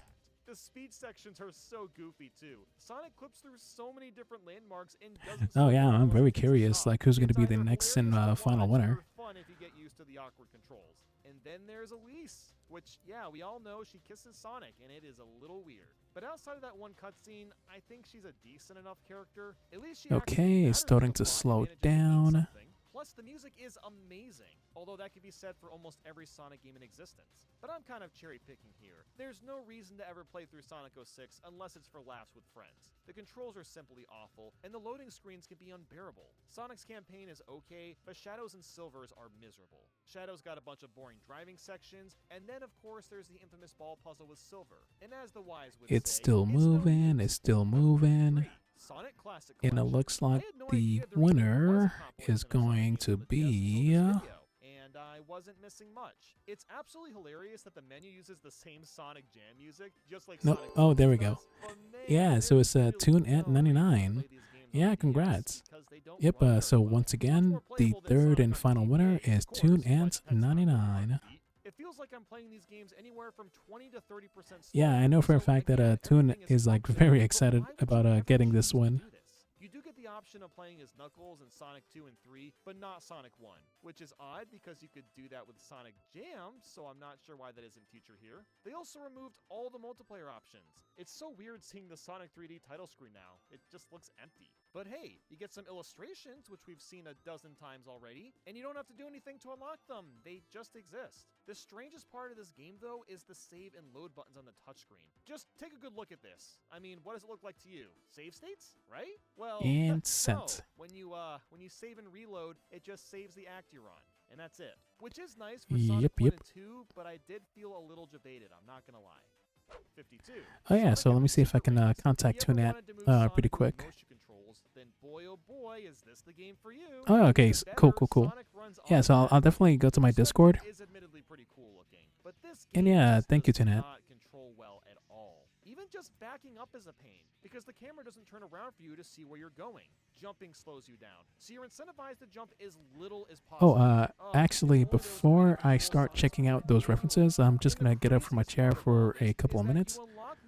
Yeah, I just need to get my legs moving. That just makes no sense to me whatsoever. Why make your game Yeah, so I'll be right back in maybe 5 or 7 minutes. fun locales, but the structure could be better. You play these levels like they're missions, which might seem okay, but you just end up replaying the same level over and over again with slightly different tasks. Honestly, this game might have been decent if we could just use the joystick and buttons to move around, and like usual, the sound design is awful. Often Sonic will talk, but the music is way too loud. And speaking of music, I hope you like the theme song, because you're gonna hear it a lot.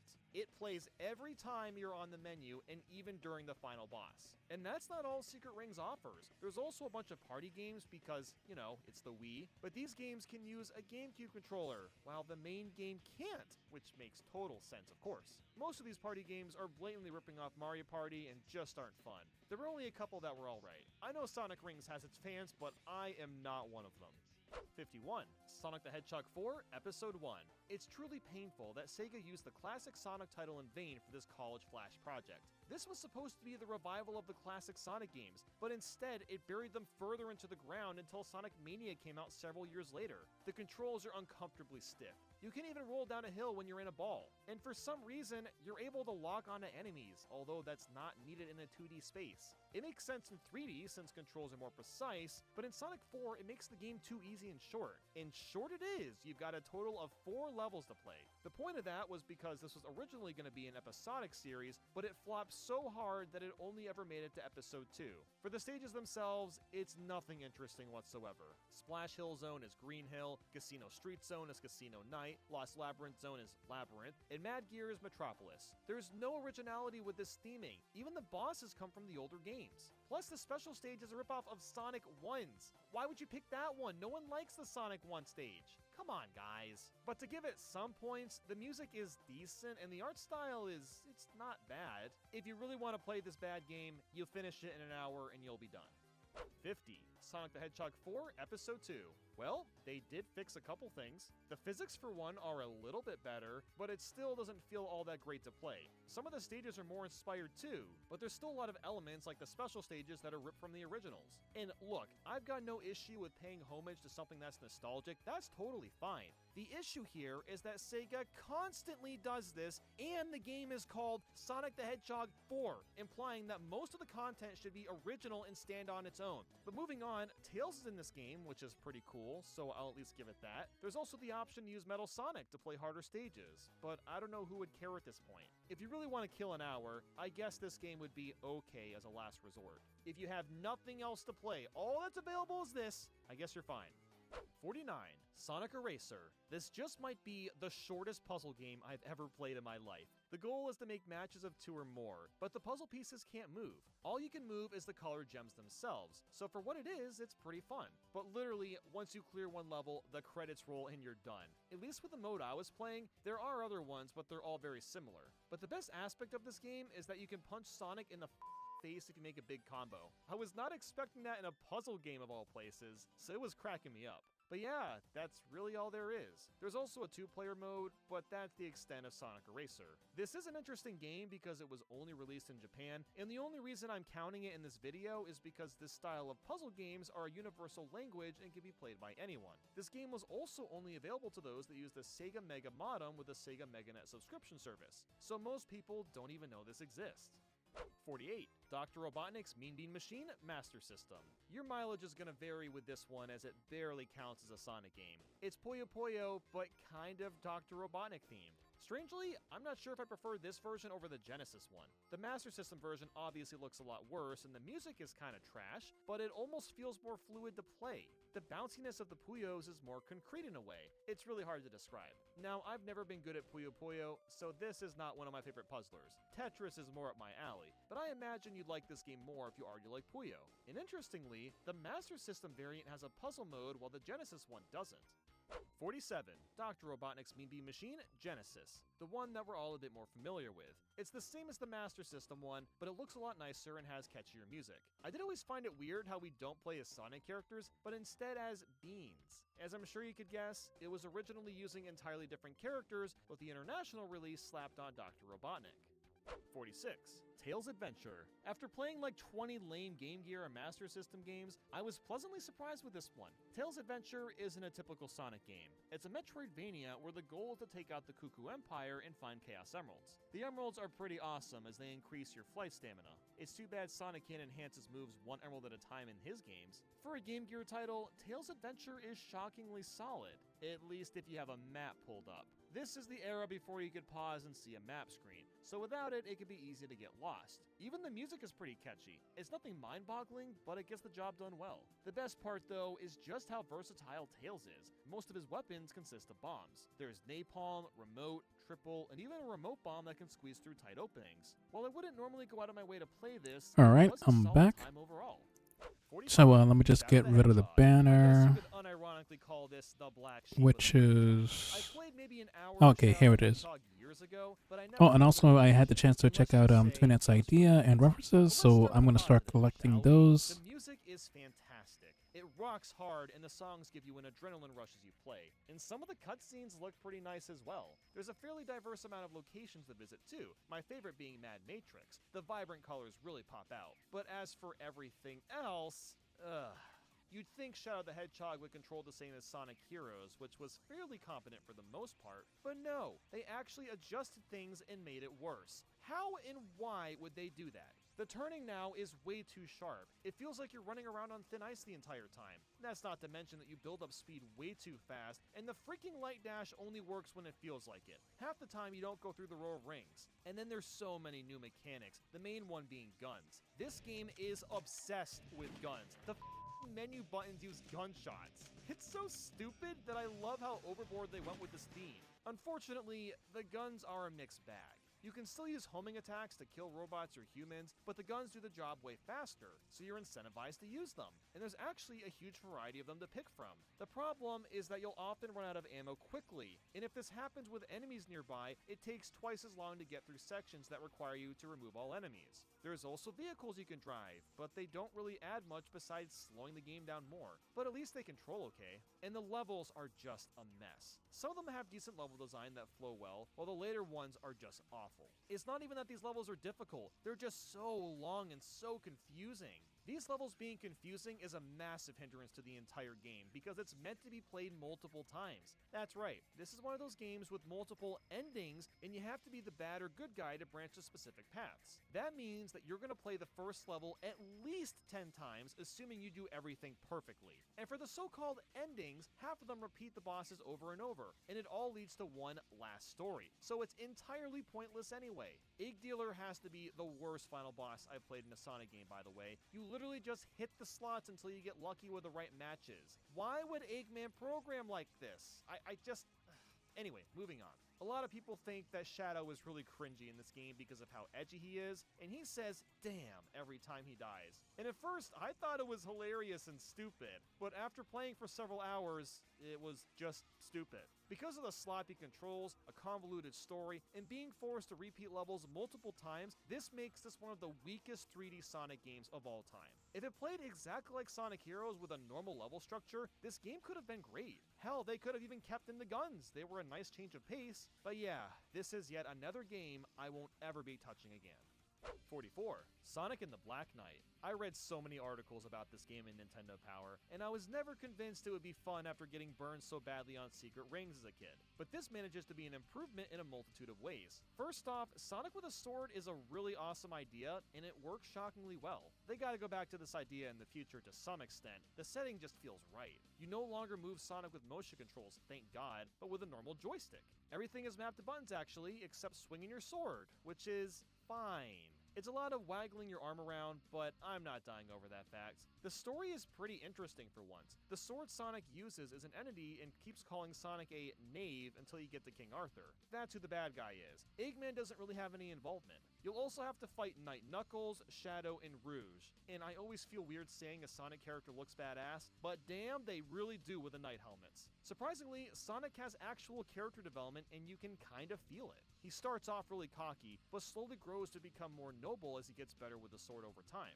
Like Secret Rings, the stages are all super short and take about a minute or two to beat. Because the controls are vastly improved, it's way smoother to plow through levels. Turning still feels stiff though, and backing up sucks again because you can't move the camera. But I'll give the game credit for being like 90% competent. At least for the first half of the game. There is a lot to play if you really want to.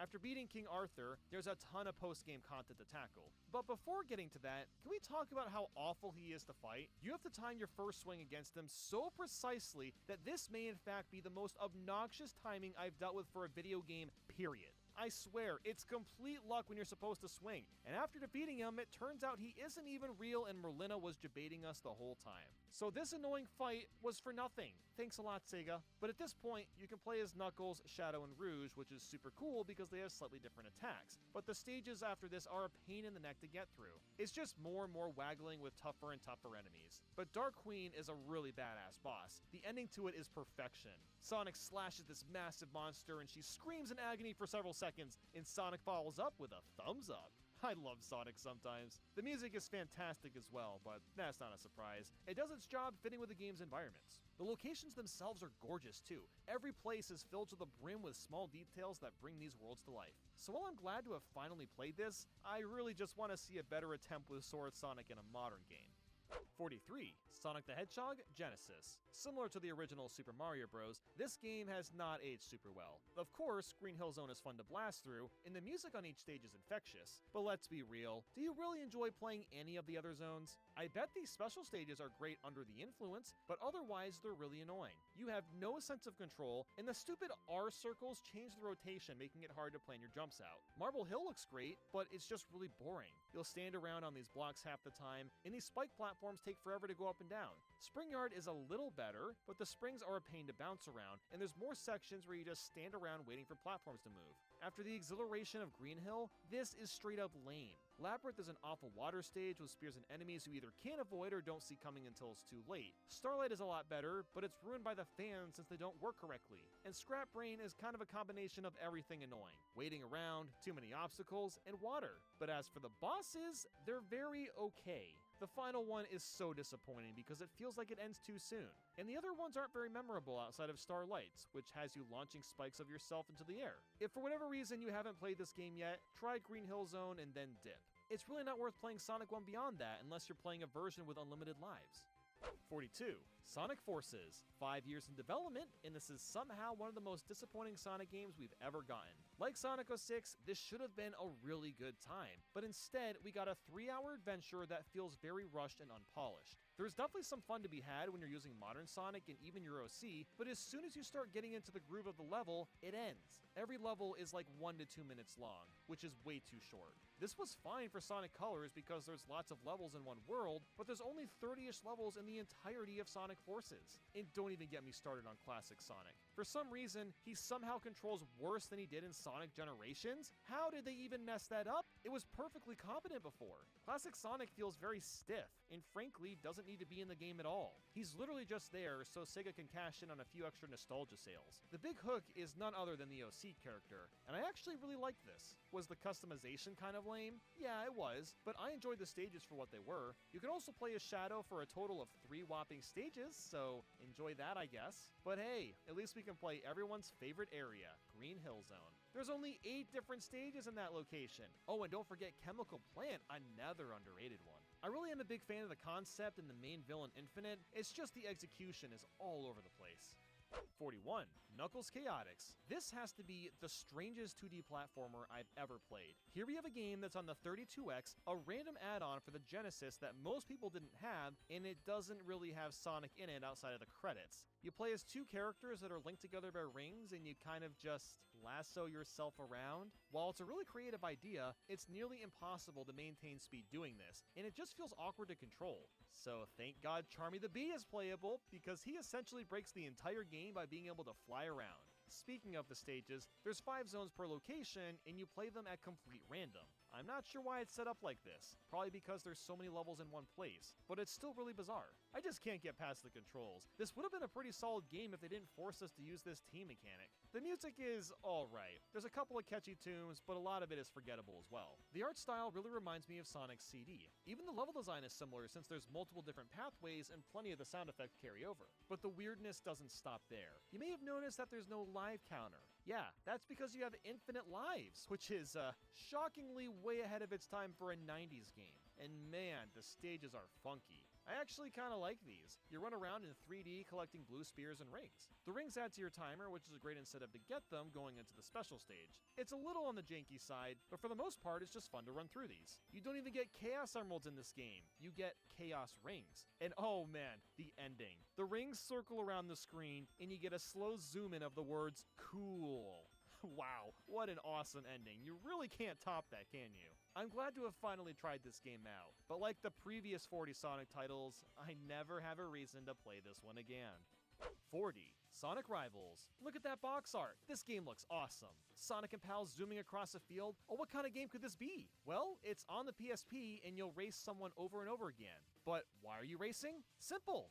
Yeah, because the game said so. Like, seriously, everybody is racing each other to beat up Dr. Eggman first. Because why work together when you can race instead? Visually, the game looks really nice and the locations are varied. There's a lot of sweet camera angles and the gameplay is fine. The physics can be really wonky at times though, but for the most part the game is playable. But yeah, you really just race someone and can also utilize power-ups to slow them down or speed yourself up. Which, by the way, the speed-up power-up is a star instead of Sonic's shoes, which just feels wrong to me. Even with the boss fights, you're supposed to hit them more times than your rival. That is just weird as hell. It makes the bosses seem like a complete joke. Once you've played a few levels, you've basically played the whole game. It doesn't really change much. You'll also collect cards as you go, and there's some great ones like Tails Doll and 06 Sonic. Silver is cool to have as a playable character, I guess, but I don't know. I feel like this game should have been a more fleshed out minigame on a big Sonic title instead of a standalone release. But hey, it got a sequel, so who am I to say? It's decent for what it is, but nothing special.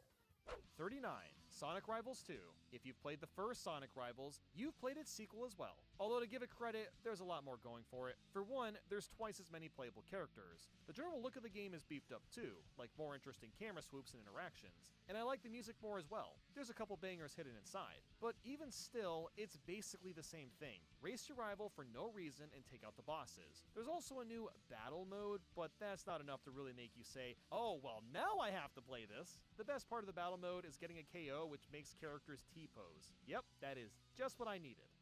38. Sonic Boom Shattered Crystal. One of the two 3DS Sonic Boom spin-off games. It's weird that many released, but honestly, these aren't half bad if you're looking for something lighthearted. The gameplay is way different to Rise of Lyric on Wii U. Here, we've got a 2.5D side-scrolling adventure game where you go around levels, collecting various objects, and finding your way to the end. As you go through, you unlock more characters which have different abilities which allow you to explore the levels deeper. Tails lets you fly up these wind turbines, Styx has a boomerang, and so on. It controls pretty well and looks decent, although the music is fairly lackluster. The big issue is that it's just really boring and unmemorable. But to be fair, the game's pace is way slower than a typical Sonic game, so it does make sense. Along the way are these racing and auto-scrolling tunnel sections, which are a fun change of pace. But if you don't like backtracking, you are not going to like this game. Shattered Crystal is full of backtracking. You need to find all the shards and blueprints in a stage to unlock Sonic badges, which are required to unlock each level. You can't really half-ass your way through. You're encouraged to explore and find just about everything.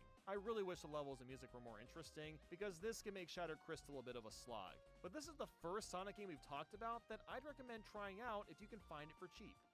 37. Sonic Boom Fire and Ice. I don't know if anyone remembers this, but Sonic Boom Fire and Ice has a big box which comes with this DVD holding a few Sonic Boom TV episodes. That's pretty neat. Maybe I'll watch these at some point. No, I won't, I promise. But on to the game. Sonic and friends randomly get fire and ice powers. We don't know why this happens, it just does, and it's accepted almost immediately. Thankfully, that makes the levels a bit more interesting to play this time. San Zero Games really took the feedback to heart from Shattered Crystal and fleshed out just about everything to make this sequel better. Hell, they delayed this game, and that rarely happens for Sonic titles. The biggest and best difference is collectibles are no longer required for level progression, and thank God for that. I still think Shattered Crystal is decent, but I definitely prefer to plow through levels, and if the game is fun enough, then I'll go for 100% and not be forced into doing so. The movement is also smoother in ways I think a lot of people haven't noticed. The homing attack and Sonic's dashing is much faster for one. Hitting objects that give you rings are automatically given to you instead of having to manually grab them. The general speed is faster, even Styx boomerang is more responsive.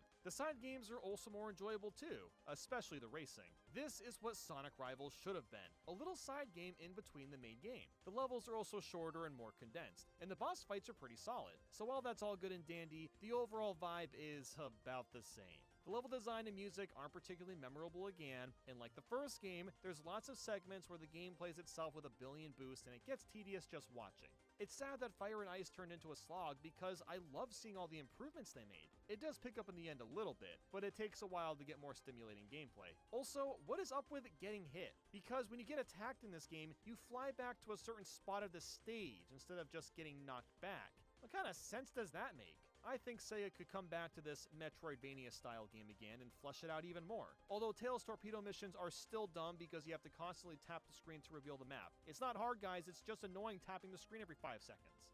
36.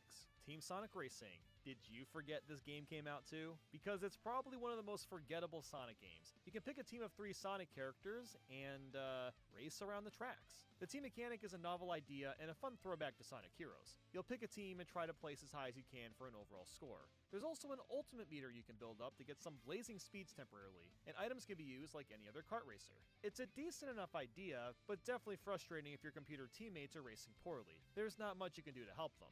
You've got a good amount of stages to pick from, but if you've played the Sega All-Stars racing games, you'll notice that a lot of these tracks are ported over, which is disappointing. And honestly, those games are a lot better, especially Transform, considering the laps change and your car transforms into different vehicles. I'm not counting those games for this video because they have so many other Sega-related characters, but those are by far the better games. Even this character roster is bizarre. No Cream, Espeon, or Charmy, even though the other Sonic Hero characters are here. There's also an adventure mode, but there's not much to say about it. It's super bare bones, and the cutscenes are just images of the characters talking. Team Sonic Racing could have been a lot better if there was a bit more effort put into it, but at the very least, it does control quite well and can still be fun to play in general. 35.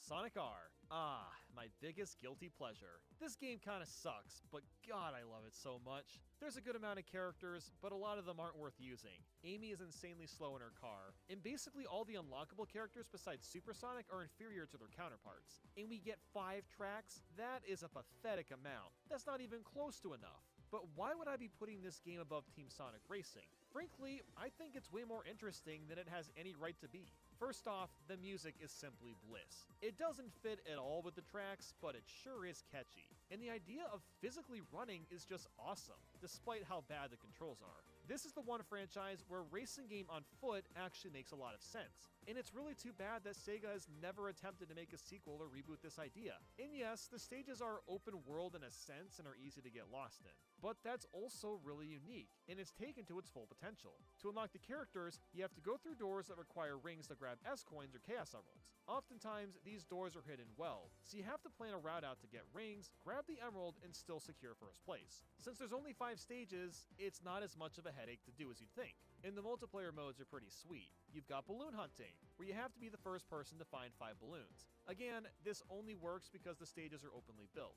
And then there's tag, which is just hilarious. You literally have to tag everyone to win. Name another racing game that does that. I bet it'd be hard to find one. So yeah, Sonic R is probably still worse than Team Sonic Racing, but I don't care. 34. Sonic the Fighters, a 3D fighting game. It's one that I strangely feel nostalgic towards only because it was available in Sonic Gems Collection. There's not much to this game. You get a roster of characters, a handful of stages, a short arcade mode, and the option to play with someone else. That's about it, and I freaking love its simplicity. Now, I've always been really bad at fighters, and this one is no exception. But every character is fun to use since they all control so differently. I always liked using Sonic. His fast and speedy playstyle works great for me. But then you get some super obscure choices like Bean the Dynamite, Bark the Polar Bear, and Fang the Sniper. Fang is a cork gun, Bear will tear you in half, and Fang really likes pecking at your brain. It seems like the music has always been so underappreciated for Sonic the Fighters because it does a fantastic job capturing the fighting essence while retaining some of Sonic's charms. I'm a huge fan of the art style as well. I can't get enough of these early 3D Sonic models, so the characters look great to me. With that said, there's bigger and better fighting games out there, even back when this was released. But every time I pop this game in, it's always fun in short doses.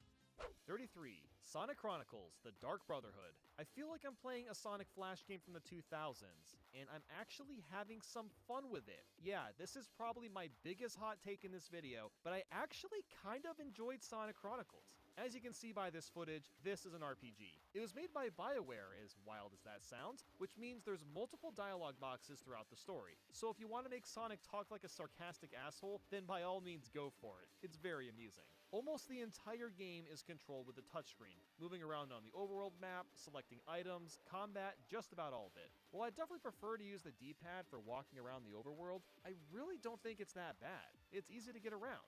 I guess it's kind of annoying with your hand being in the way sometimes, but it works. There's a lot to dive into for this game.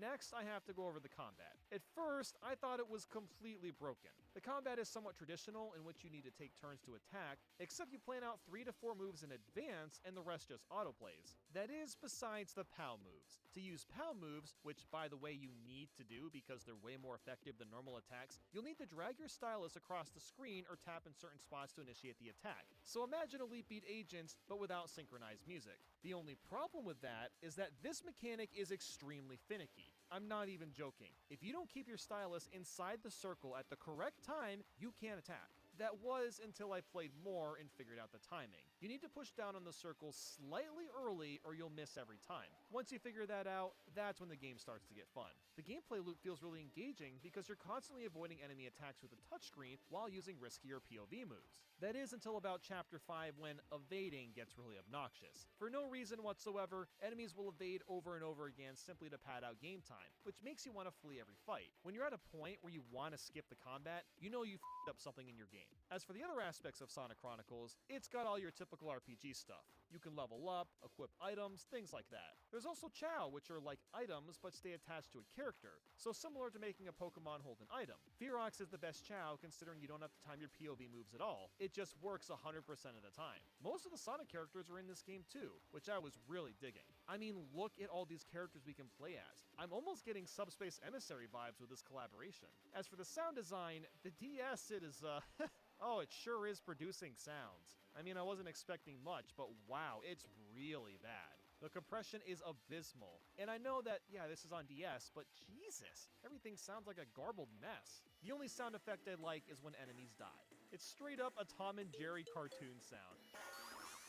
I've been giggling at this for the past hour despite it not fitting with this game at all. And the Metropolis music blew my goddamn mind. Almost nobody will notice, but it's actually a remix from Sonic 3D Blast on the Saturn. As obscure as the music is in that game, that's where it comes from. Sonic Chronicles also has a habit of chugging pretty bad. There's a lot of slowdown and even stuttering between the combat and overworld. It feels like the game is going to crash sometimes. It just wasn't well optimized. And also, why the hell can't we switch characters mid-game? There's like 4 to 5 places to do this in the entire game if you need to switch characters to get somewhere. That is a massive oversight. I could probably make an entire video about this game because I'm so fascinated and mixed about it. But yeah, despite it being a little sloggy at times, I somewhat enjoyed this one. 32. Sonic the Hedgehog Pocket Adventure, or the prequel to Sonic Mania. It takes a bunch of levels and music from the classic games and mashes it all together, although the bosses are completely different. And shockingly, this is a pretty solid game. Even if it's on the Neo Geo Pocket Color, the one console that nobody owned, it's worth trying out. The momentum actually feels really good, and the remixed chiptunes are super catchy too. Even the art style is well done. It's in the era between retro and modern pixel art. It's the best way I can describe it. The colors are so eye-popping, and Sonic's sprite is really well put together. Like most Sonic games, the last couple zones are a bit of a headache just because of the screen crunch, and the pop-in is pretty bad for the special stages, but for the most part, I had a fun time playing through this.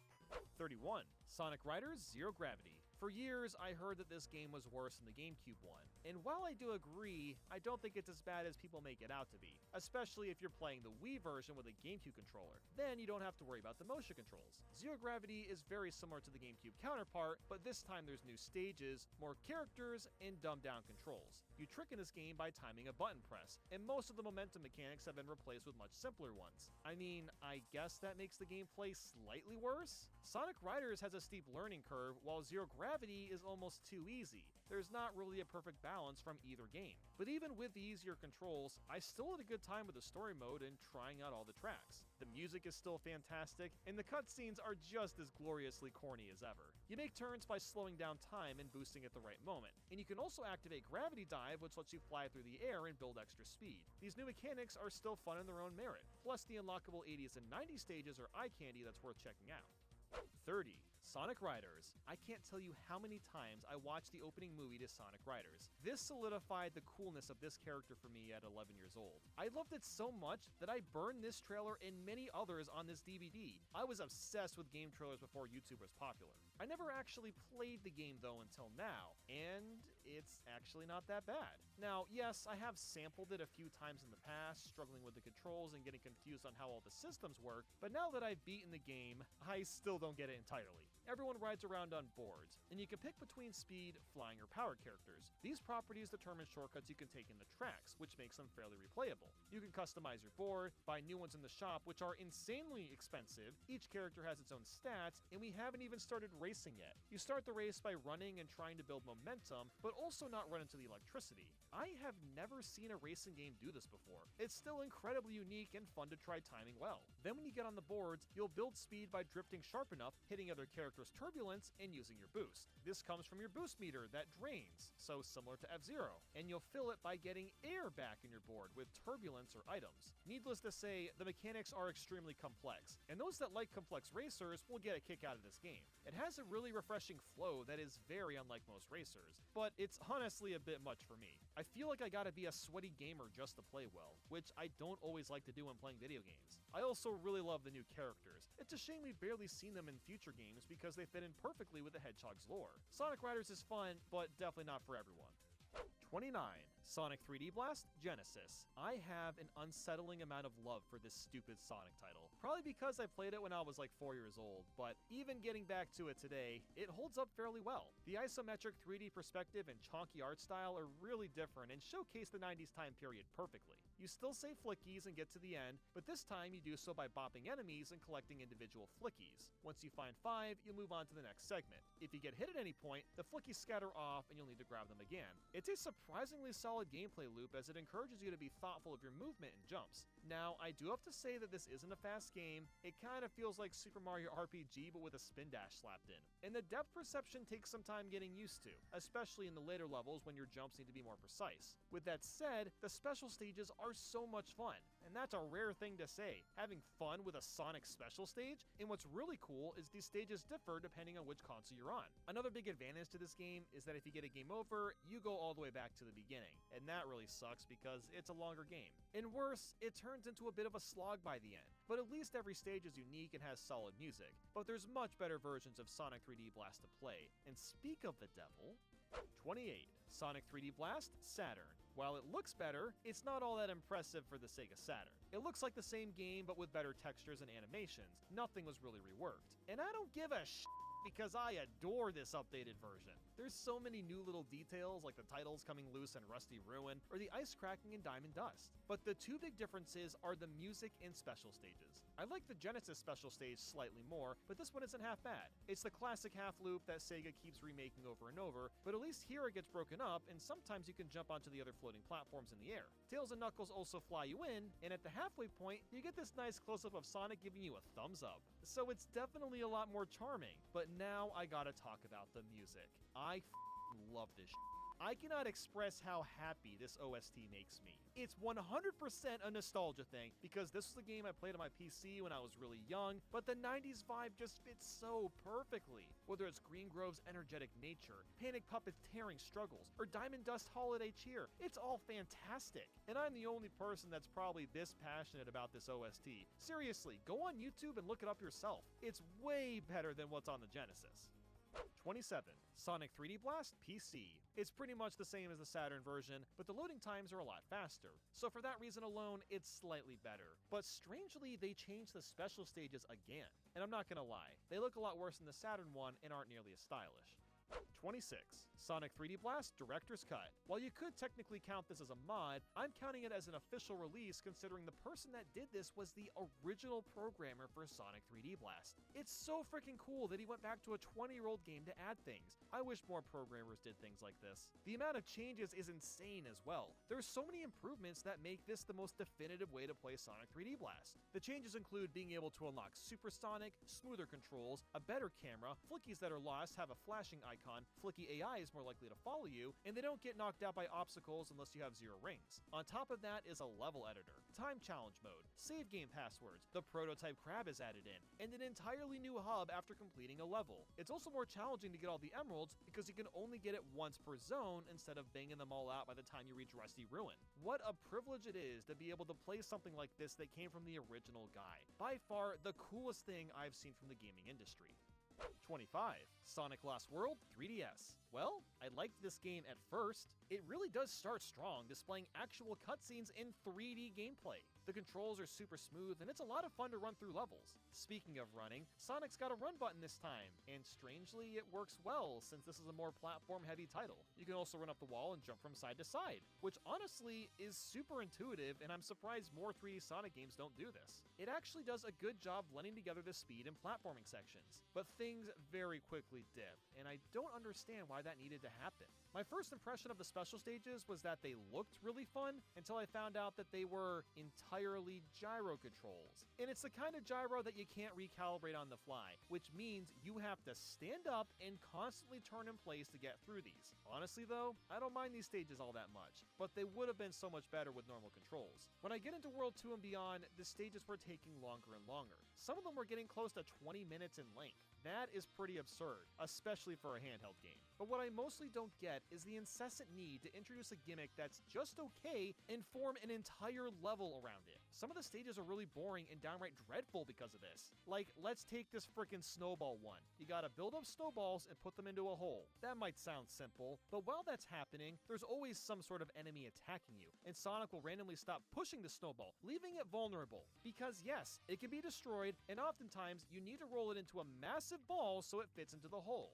There's this huge snowhead that follows you around, and it's the most obnoxious Sonic enemy ever. And this level just doesn't end. Why couldn't they have used this gimmick on a normal level for like 30 seconds instead? The boss fights were at least pretty fun, and it's interesting to see Eggman and Sonic kind of teaming up since they lose control of the Deadly Six. This could have been better than Generations on the 3DS had it mostly stuck with normal levels. But of course it didn't. 24. Sonic Battle. So I've got a fun story about Sonic Battle. When I was 11 years old, I sold all of my Pokemon cards, including a holographic Charizard that's worth hundreds now, for 31 bucks. And with that money, I bought Sonic Battle. Was it worth it after all this time?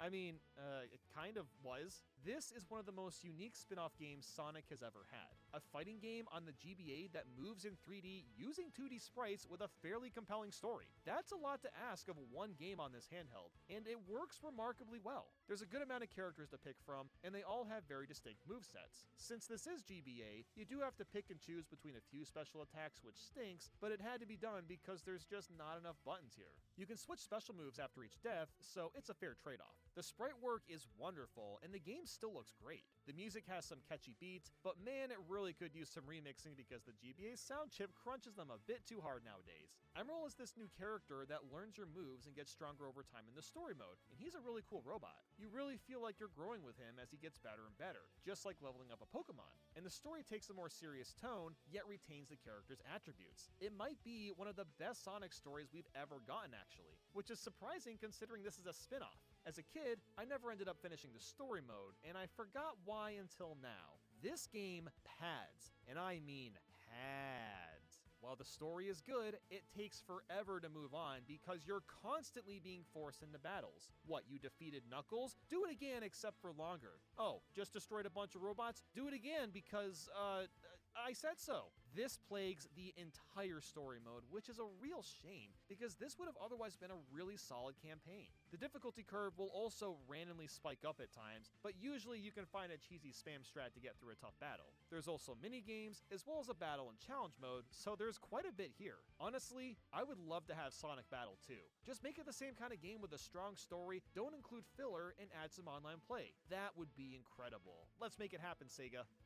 23. Sonic Unleashed. I finally got around to playing this game this year, and I was surprised at how much I enjoyed parts of it. The daytime stages are infamous for being some of the most enjoyable 3D Sonic levels out there. The locations are based on the real world, and it's such a joy. There's a genuine sense of speed. You can actually feel the adrenaline rush when you're blasting across the water or soaring through the air. But what about those pesky night stages? Well, they're okay. I wouldn't call these awful or anything, but there's so many overlying problems that could have easily been fixed. First off, every night stage lasts for way too long, and there's too many of them. I appreciate that each one has a couple unique elements in it, but there's so much unnecessary filler. And second, killing enemies takes way too long. You can level up Sonic to make him stronger, which is awesome, but even then, the stronger enemies take multiple hits. It kills the pacing not because it isn't a speed stage, but because there's too many enemies. And don't even get me started on Eggman Land. Good lord. This level will literally take you like 40 minutes. That is way too long for any platformer stage in any game. And there's so many irritating sections. I could go on and on why Eggman Land is awful. And then there's the Sun and Moon medals. You'll find them throughout levels and are required to unlock new levels. The only problem is you're very likely to not have collected enough and get stuck somewhere, and you'll find most of your leftover medals in the slow-ass nighttime stages, meaning you'll likely have to replace several of them. Something kind of strange that nobody tends to bring up is the large amount of QTEs. This game is filled to the brim with them, and I don't know why. But I do really like the story, and the cutscenes have aged like fine wine. I mean, seriously, this intro is still the coolest 3D Sonic animation Sega has made, and it's been like 15 years. If you're gonna play Sonic Unleashed, get a Series S or X because it upgrades the frame rate from 30 to 60 FPS. It makes a huge difference, believe me. 22.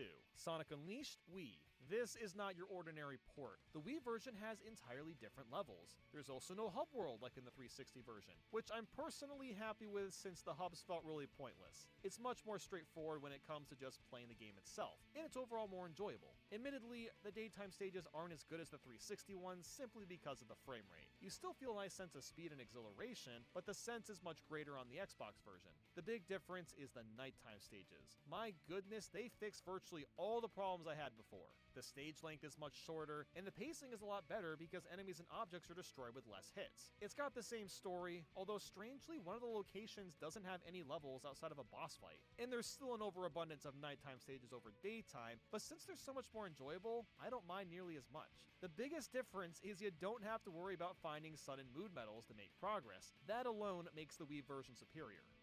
21. Sonic Generations 3DS. This is the tail end of ports being different games. Sonic Generations on the 3DS has the exact same story as the console versions, but with different levels and locations. What's really cool is that a lot of the locations are exclusive to the 3DS, like Mushroom Hill and Water Palace. However, most of these new areas don't focus on the handheld Sonic games, and they're all 2D levels. Kid Icarus Uprising and even Super Mario 64 DS worked fine in 3D, so why not Sonic Generations? As for the locations, I personally don't really care that we didn't get anything from the Sonic Advance series or the Game Gear games. Would it have been cool? I guess, yeah, but they still went out of their way to introduce unique places compared to the console ones. That's enough for me. And they even brought back the Sonic Heroes special stages, and it actually controls well. Plus, the bosses are super cool. We get Bio-Lizard from Sonic Adventure 2 and Egg Emperor from Sonic Heroes, just as a couple examples. The levels themselves are fine, but nothing special. The last couple areas had a lot of bottomless pits, which was annoying, but overall, it's a decent game. What is bizarre is the first act of each location that was originally in 2D uses the exact same level layout. So if you played Water Palace and Sonic Rush, you'll play the exact same level layout here. And I also appreciate that you can use a couple Wisps in Tropical Resort. That was a nice touch to include those. There's also a versus mode and missions you can unlock, so there's extra stuff to do if you're really into Generations on 3DS. But despite all that, the console version exists, so why not just play that one instead?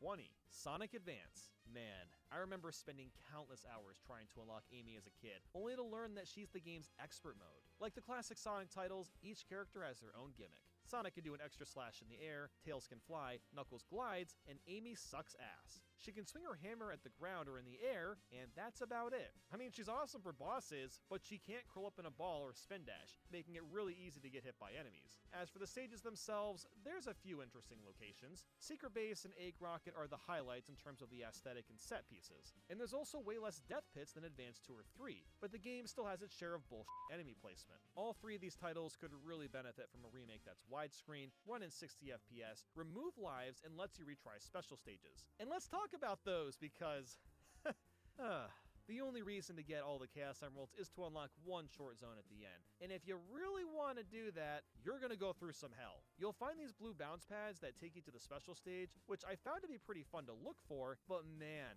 the stages themselves are just awful. You're on some sort of board traveling through space, and you have to collect a bunch of rings and avoid spikes. The problem is the depth perception is horrendous. It'll look like you're in line with the rings, and you just aren't for some reason. You basically have to memorize where the actual hitbox is and not pay as much attention to where the rings are. It is just the worst. And in the later stages, the ring count is excruciatingly limited, so you can't miss very many and you still have to avoid the spikes. If you aren't going for Chaos Emeralds, this game is pretty fun up until the last couple zones, but if you are, it's incredibly irritating.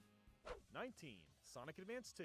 After playing this game again, I realized that it has a lot of the same qualities as the first Advance. They both have amazing starts and rough endings. The special stages in particular are much more fun, and same with the first 4 zones. The sense of speed is much greater. This is where they first added the boost mode as well as mid-air tricks. Like Advance 3, the tricks aren't just for styling, but allow you to make jumps that you normally wouldn't. As for the locations, they're by far the most interesting of the 3 games. Music Plant has you bouncing around a bunch of pianos and notes, Techno Base is loaded with techno gadgets that appear and disappear. Even the typical grass/snow places feel differentiated from most other Sonic games. But alas, there are a couple of flaws. Big flaws, might I add. The first being actually unlocking the special stages. In order to do this, you must find 7 special rings hidden in each act without losing a life. And I don't say this lightly, but good luck accomplishing this. I'll be blunt and say that I only played the special stages by using a code. I would have had to take several days to fully memorize every level and be able to play extremely well otherwise. And guess what? You gotta do this for every character to unlock Amy. For the 4 kids that actually did this back in the day, you are a true king and God bless your sanity. But hey, if you just want the secret level, then you only need the emeralds as Sonic. And the second glaring flaw is the last few levels. There's bottomless pits all over the place, but I don't think it's as bad as people make it out to be.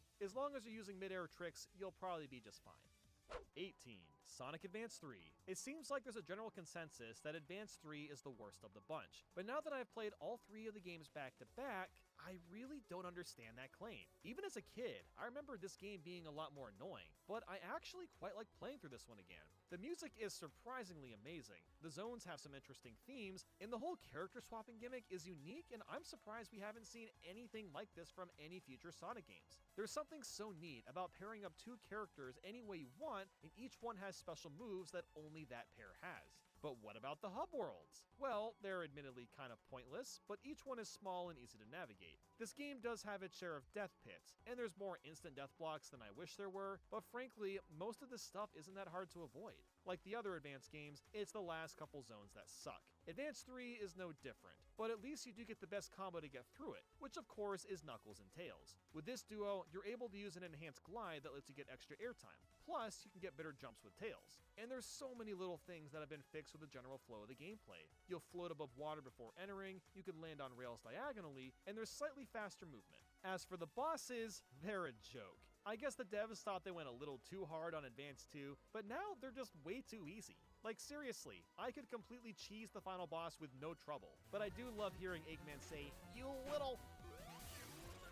One of the most annoying aspects of Advance 2 was collecting the special rings to unlock the special stages, and in Advance 3, you have to find Chow to get to the stages, so it's similar in concept, but better in execution. You don't have to get every Chow in one go for starters, and you can retry the special stage as much as you want, given you have enough of the special keys. But the best part? The special stage is by far the most fair and fun of all 3, because the ring hitboxes are way more forgiving. Look, I'm honestly surprised I'm putting Advance 3 as my favorite in the trilogy, but I think it's pretty damn solid despite what other creators on YouTube may say.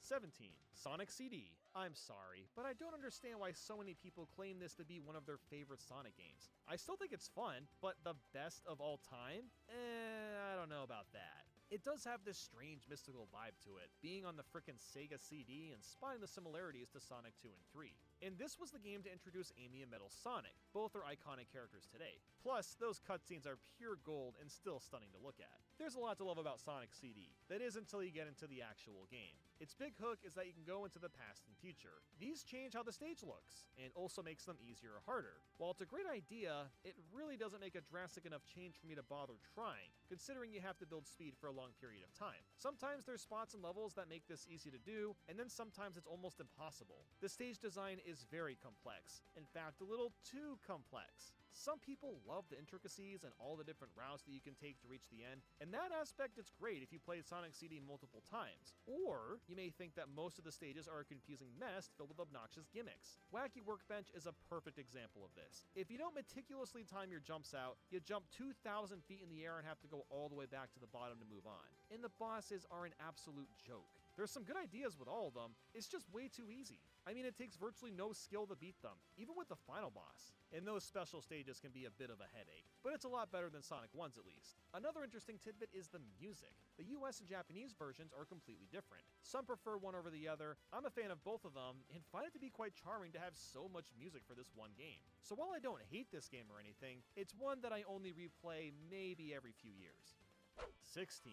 Sonic Rush. Oh man, I remember it being Christmas Eve as a preteen, and the one gift I was allowed to open early was Sonic Rush. It was a tradition for a while to play this game every Christmas Eve to get excited for the next day. I've got a lot of good memories with Sonic Rush, and now the frickin' game's composer has acknowledged my existence, which is still such a fever dream that I can't even begin to comprehend. The music is what makes Sonic Rush really stand out amongst most 2D Sonic titles. It's so energetic and catchy, which isn't unheard of for a Sonic game, but the lyrics are used as samples to create the beat, which is very different. This was the first game to have the proper boost, and it feels amazing to use. In general, this game has a supremely satisfying flow to it. All the key features like tricking and grinding on rails from the advanced games are here. You'll plow through ring boxes without stopping, movement is fast and stops on a dime, even grabbing air bubbles takes significantly less time. Also new to the game is Blaze the Cat. She's got slightly different moves, seeing as she can hover in the air and is much floatier. The boss fights are also in 3D, which I need to point out how unreal this was back in 2005. Just try to imagine playing games on a Game Boy for several years. This is what your mind has been enamored with, and out of complete nowhere, the DS arrives, which was the same size as the Game Boy, and it was capable of running the games in 3D. Seriously, it was mind-boggling. But nowadays, these bosses are just okay. They have pretty easy patterns, and you can only hit them once per attack cycle. Although the final boss randomly jumps in difficulty. I don't know where the hell that came from. Look, while I've talked this game up a storm, there's a couple of glaring issues. The biggest thing is the death pits. It's somehow even worse than Advanced 2 and 3. They are all over the place. Thankfully, the controls are so tight that you'll be able to avoid most of these pits on the first try. Also, the sound mixing is pretty bad. Why the hell are the sound effects so loud?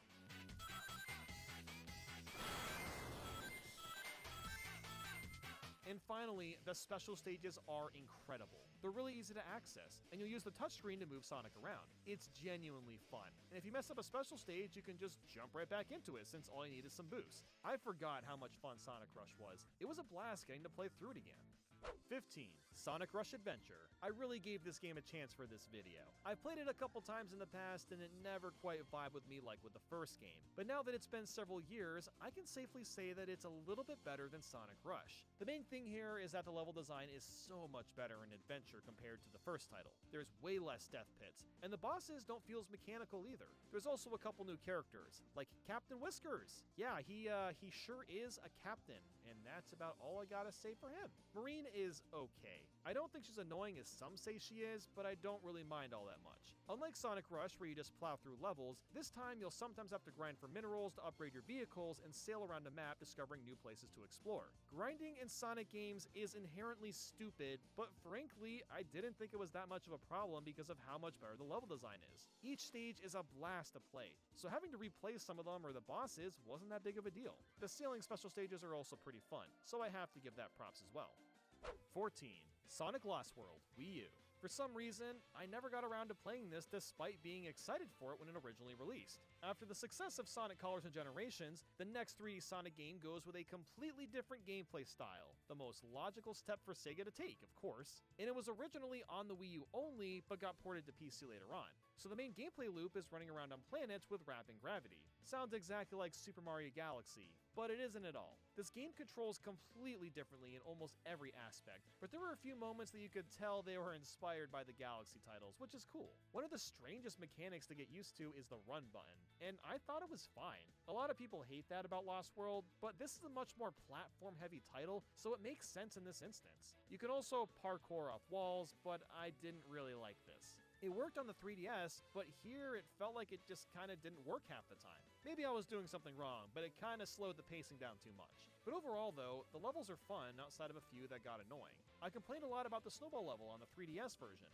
and this time you just play inside a snowball and it's way, way better in every way. The Deadly Six are some new bad guys, and they're all really lame. These villains are just really boring personality-wise and not very expressive. I mean, they have this depressed guy that just complains the whole time. I see how they might have thought that would have been funny, but it just doesn't work. I appreciate the effort in bringing new bad guys to life, but even Zavok I don't really care for. It doesn't help that every boss fight takes like 5 to 10 seconds, and that's not even an exaggeration. They go down so fast, and I don't know why they're this easy. Outside of the final boss, which is pretty cool because Zavok grows really big and chases you from the bottom. It kinda reminds me of New Super Mario Bros. 2, but a bit more challenging. The music is pretty hit or miss. Some of them are absolute bangers, while others do just enough to fit with the theme and that's it. There's also some really cool DLC for Yoshi and Zelda, and honestly, these are the best part of the game. For one, you can easily farm lives and animals with the DLC, and two, the levels are just more enjoyable. Especially the Zelda one. I played it like 4 or 5 times, and it was a blast through each run. It's a good idea to do this anyway, because you're supposed to collect animals along the way, and you need 5,000 to get to the end. And you average like 20 to 50 per level, so thank God you don't really have to grind levels if you got the DLC. There's also Knight's DLC on the PC version, and it's basically a mini boss gauntlet, but everything is replaced with Knight's characters, which is kinda neat. This is a pretty solid game. It's not a masterpiece or anything, but I had a good amount of fun with it and would go back to it to replay the DLC stuff. 13. Sonic Heroes, one of the most nostalgic Sonic games for me of all time. Sonic Heroes starts things off on such a high note. Right away, you can play as 4 different teams, which was mind-boggling back in the day. They kind of all do the same thing, but it's still super cool. Each team is basically a difficulty mode. Team Rose is easy, Team Sonic is normal, Team Dark is hard, and Team Chaotix is the most challenging. There's not nearly as many cutscenes compared to Adventure 1 and 2, but they look so much better and still have the same goofy corniness. You immediately start the game on a huge high. Seaside Hills is a blast to play through. The music is super energetic. It feels like a true successor to Sonic Adventure 2. The main gimmick here is you can switch between controlling a speed, flying, or power character. Sonic Team took what worked best in Adventure 1 and 2 and combined all those gameplay styles into one. And for the most part, it works well. Each character feels distinct and even has a few different attack options. Even the bosses are pretty fun. They require a lot of spamming, but I'd say they're still an improvement over the adventure games. And then you get to the casino levels. That's kind of where everything slowly falls apart. You start to see the cracks a little more clearly, let's just say that. While the controls are functional, they don't adapt well to tricky platforming, which makes the later stages a slog to play, and some of them last for way too long. The runtime isn't as bad as, say, Sonic Unleashed nighttime stages, but they still feel excessive. The issue is that you're sometimes forced to defeat a bunch of badniks that have life bars, so it kills the pacing entirely. And once you've played through one character's campaign, you gotta do it 3 more times. And the levels are exactly the same. The only difference is that depending on the team, you'll travel slightly different distances, and that's about it. And you have to beat all 4 campaigns to unlock the final level, so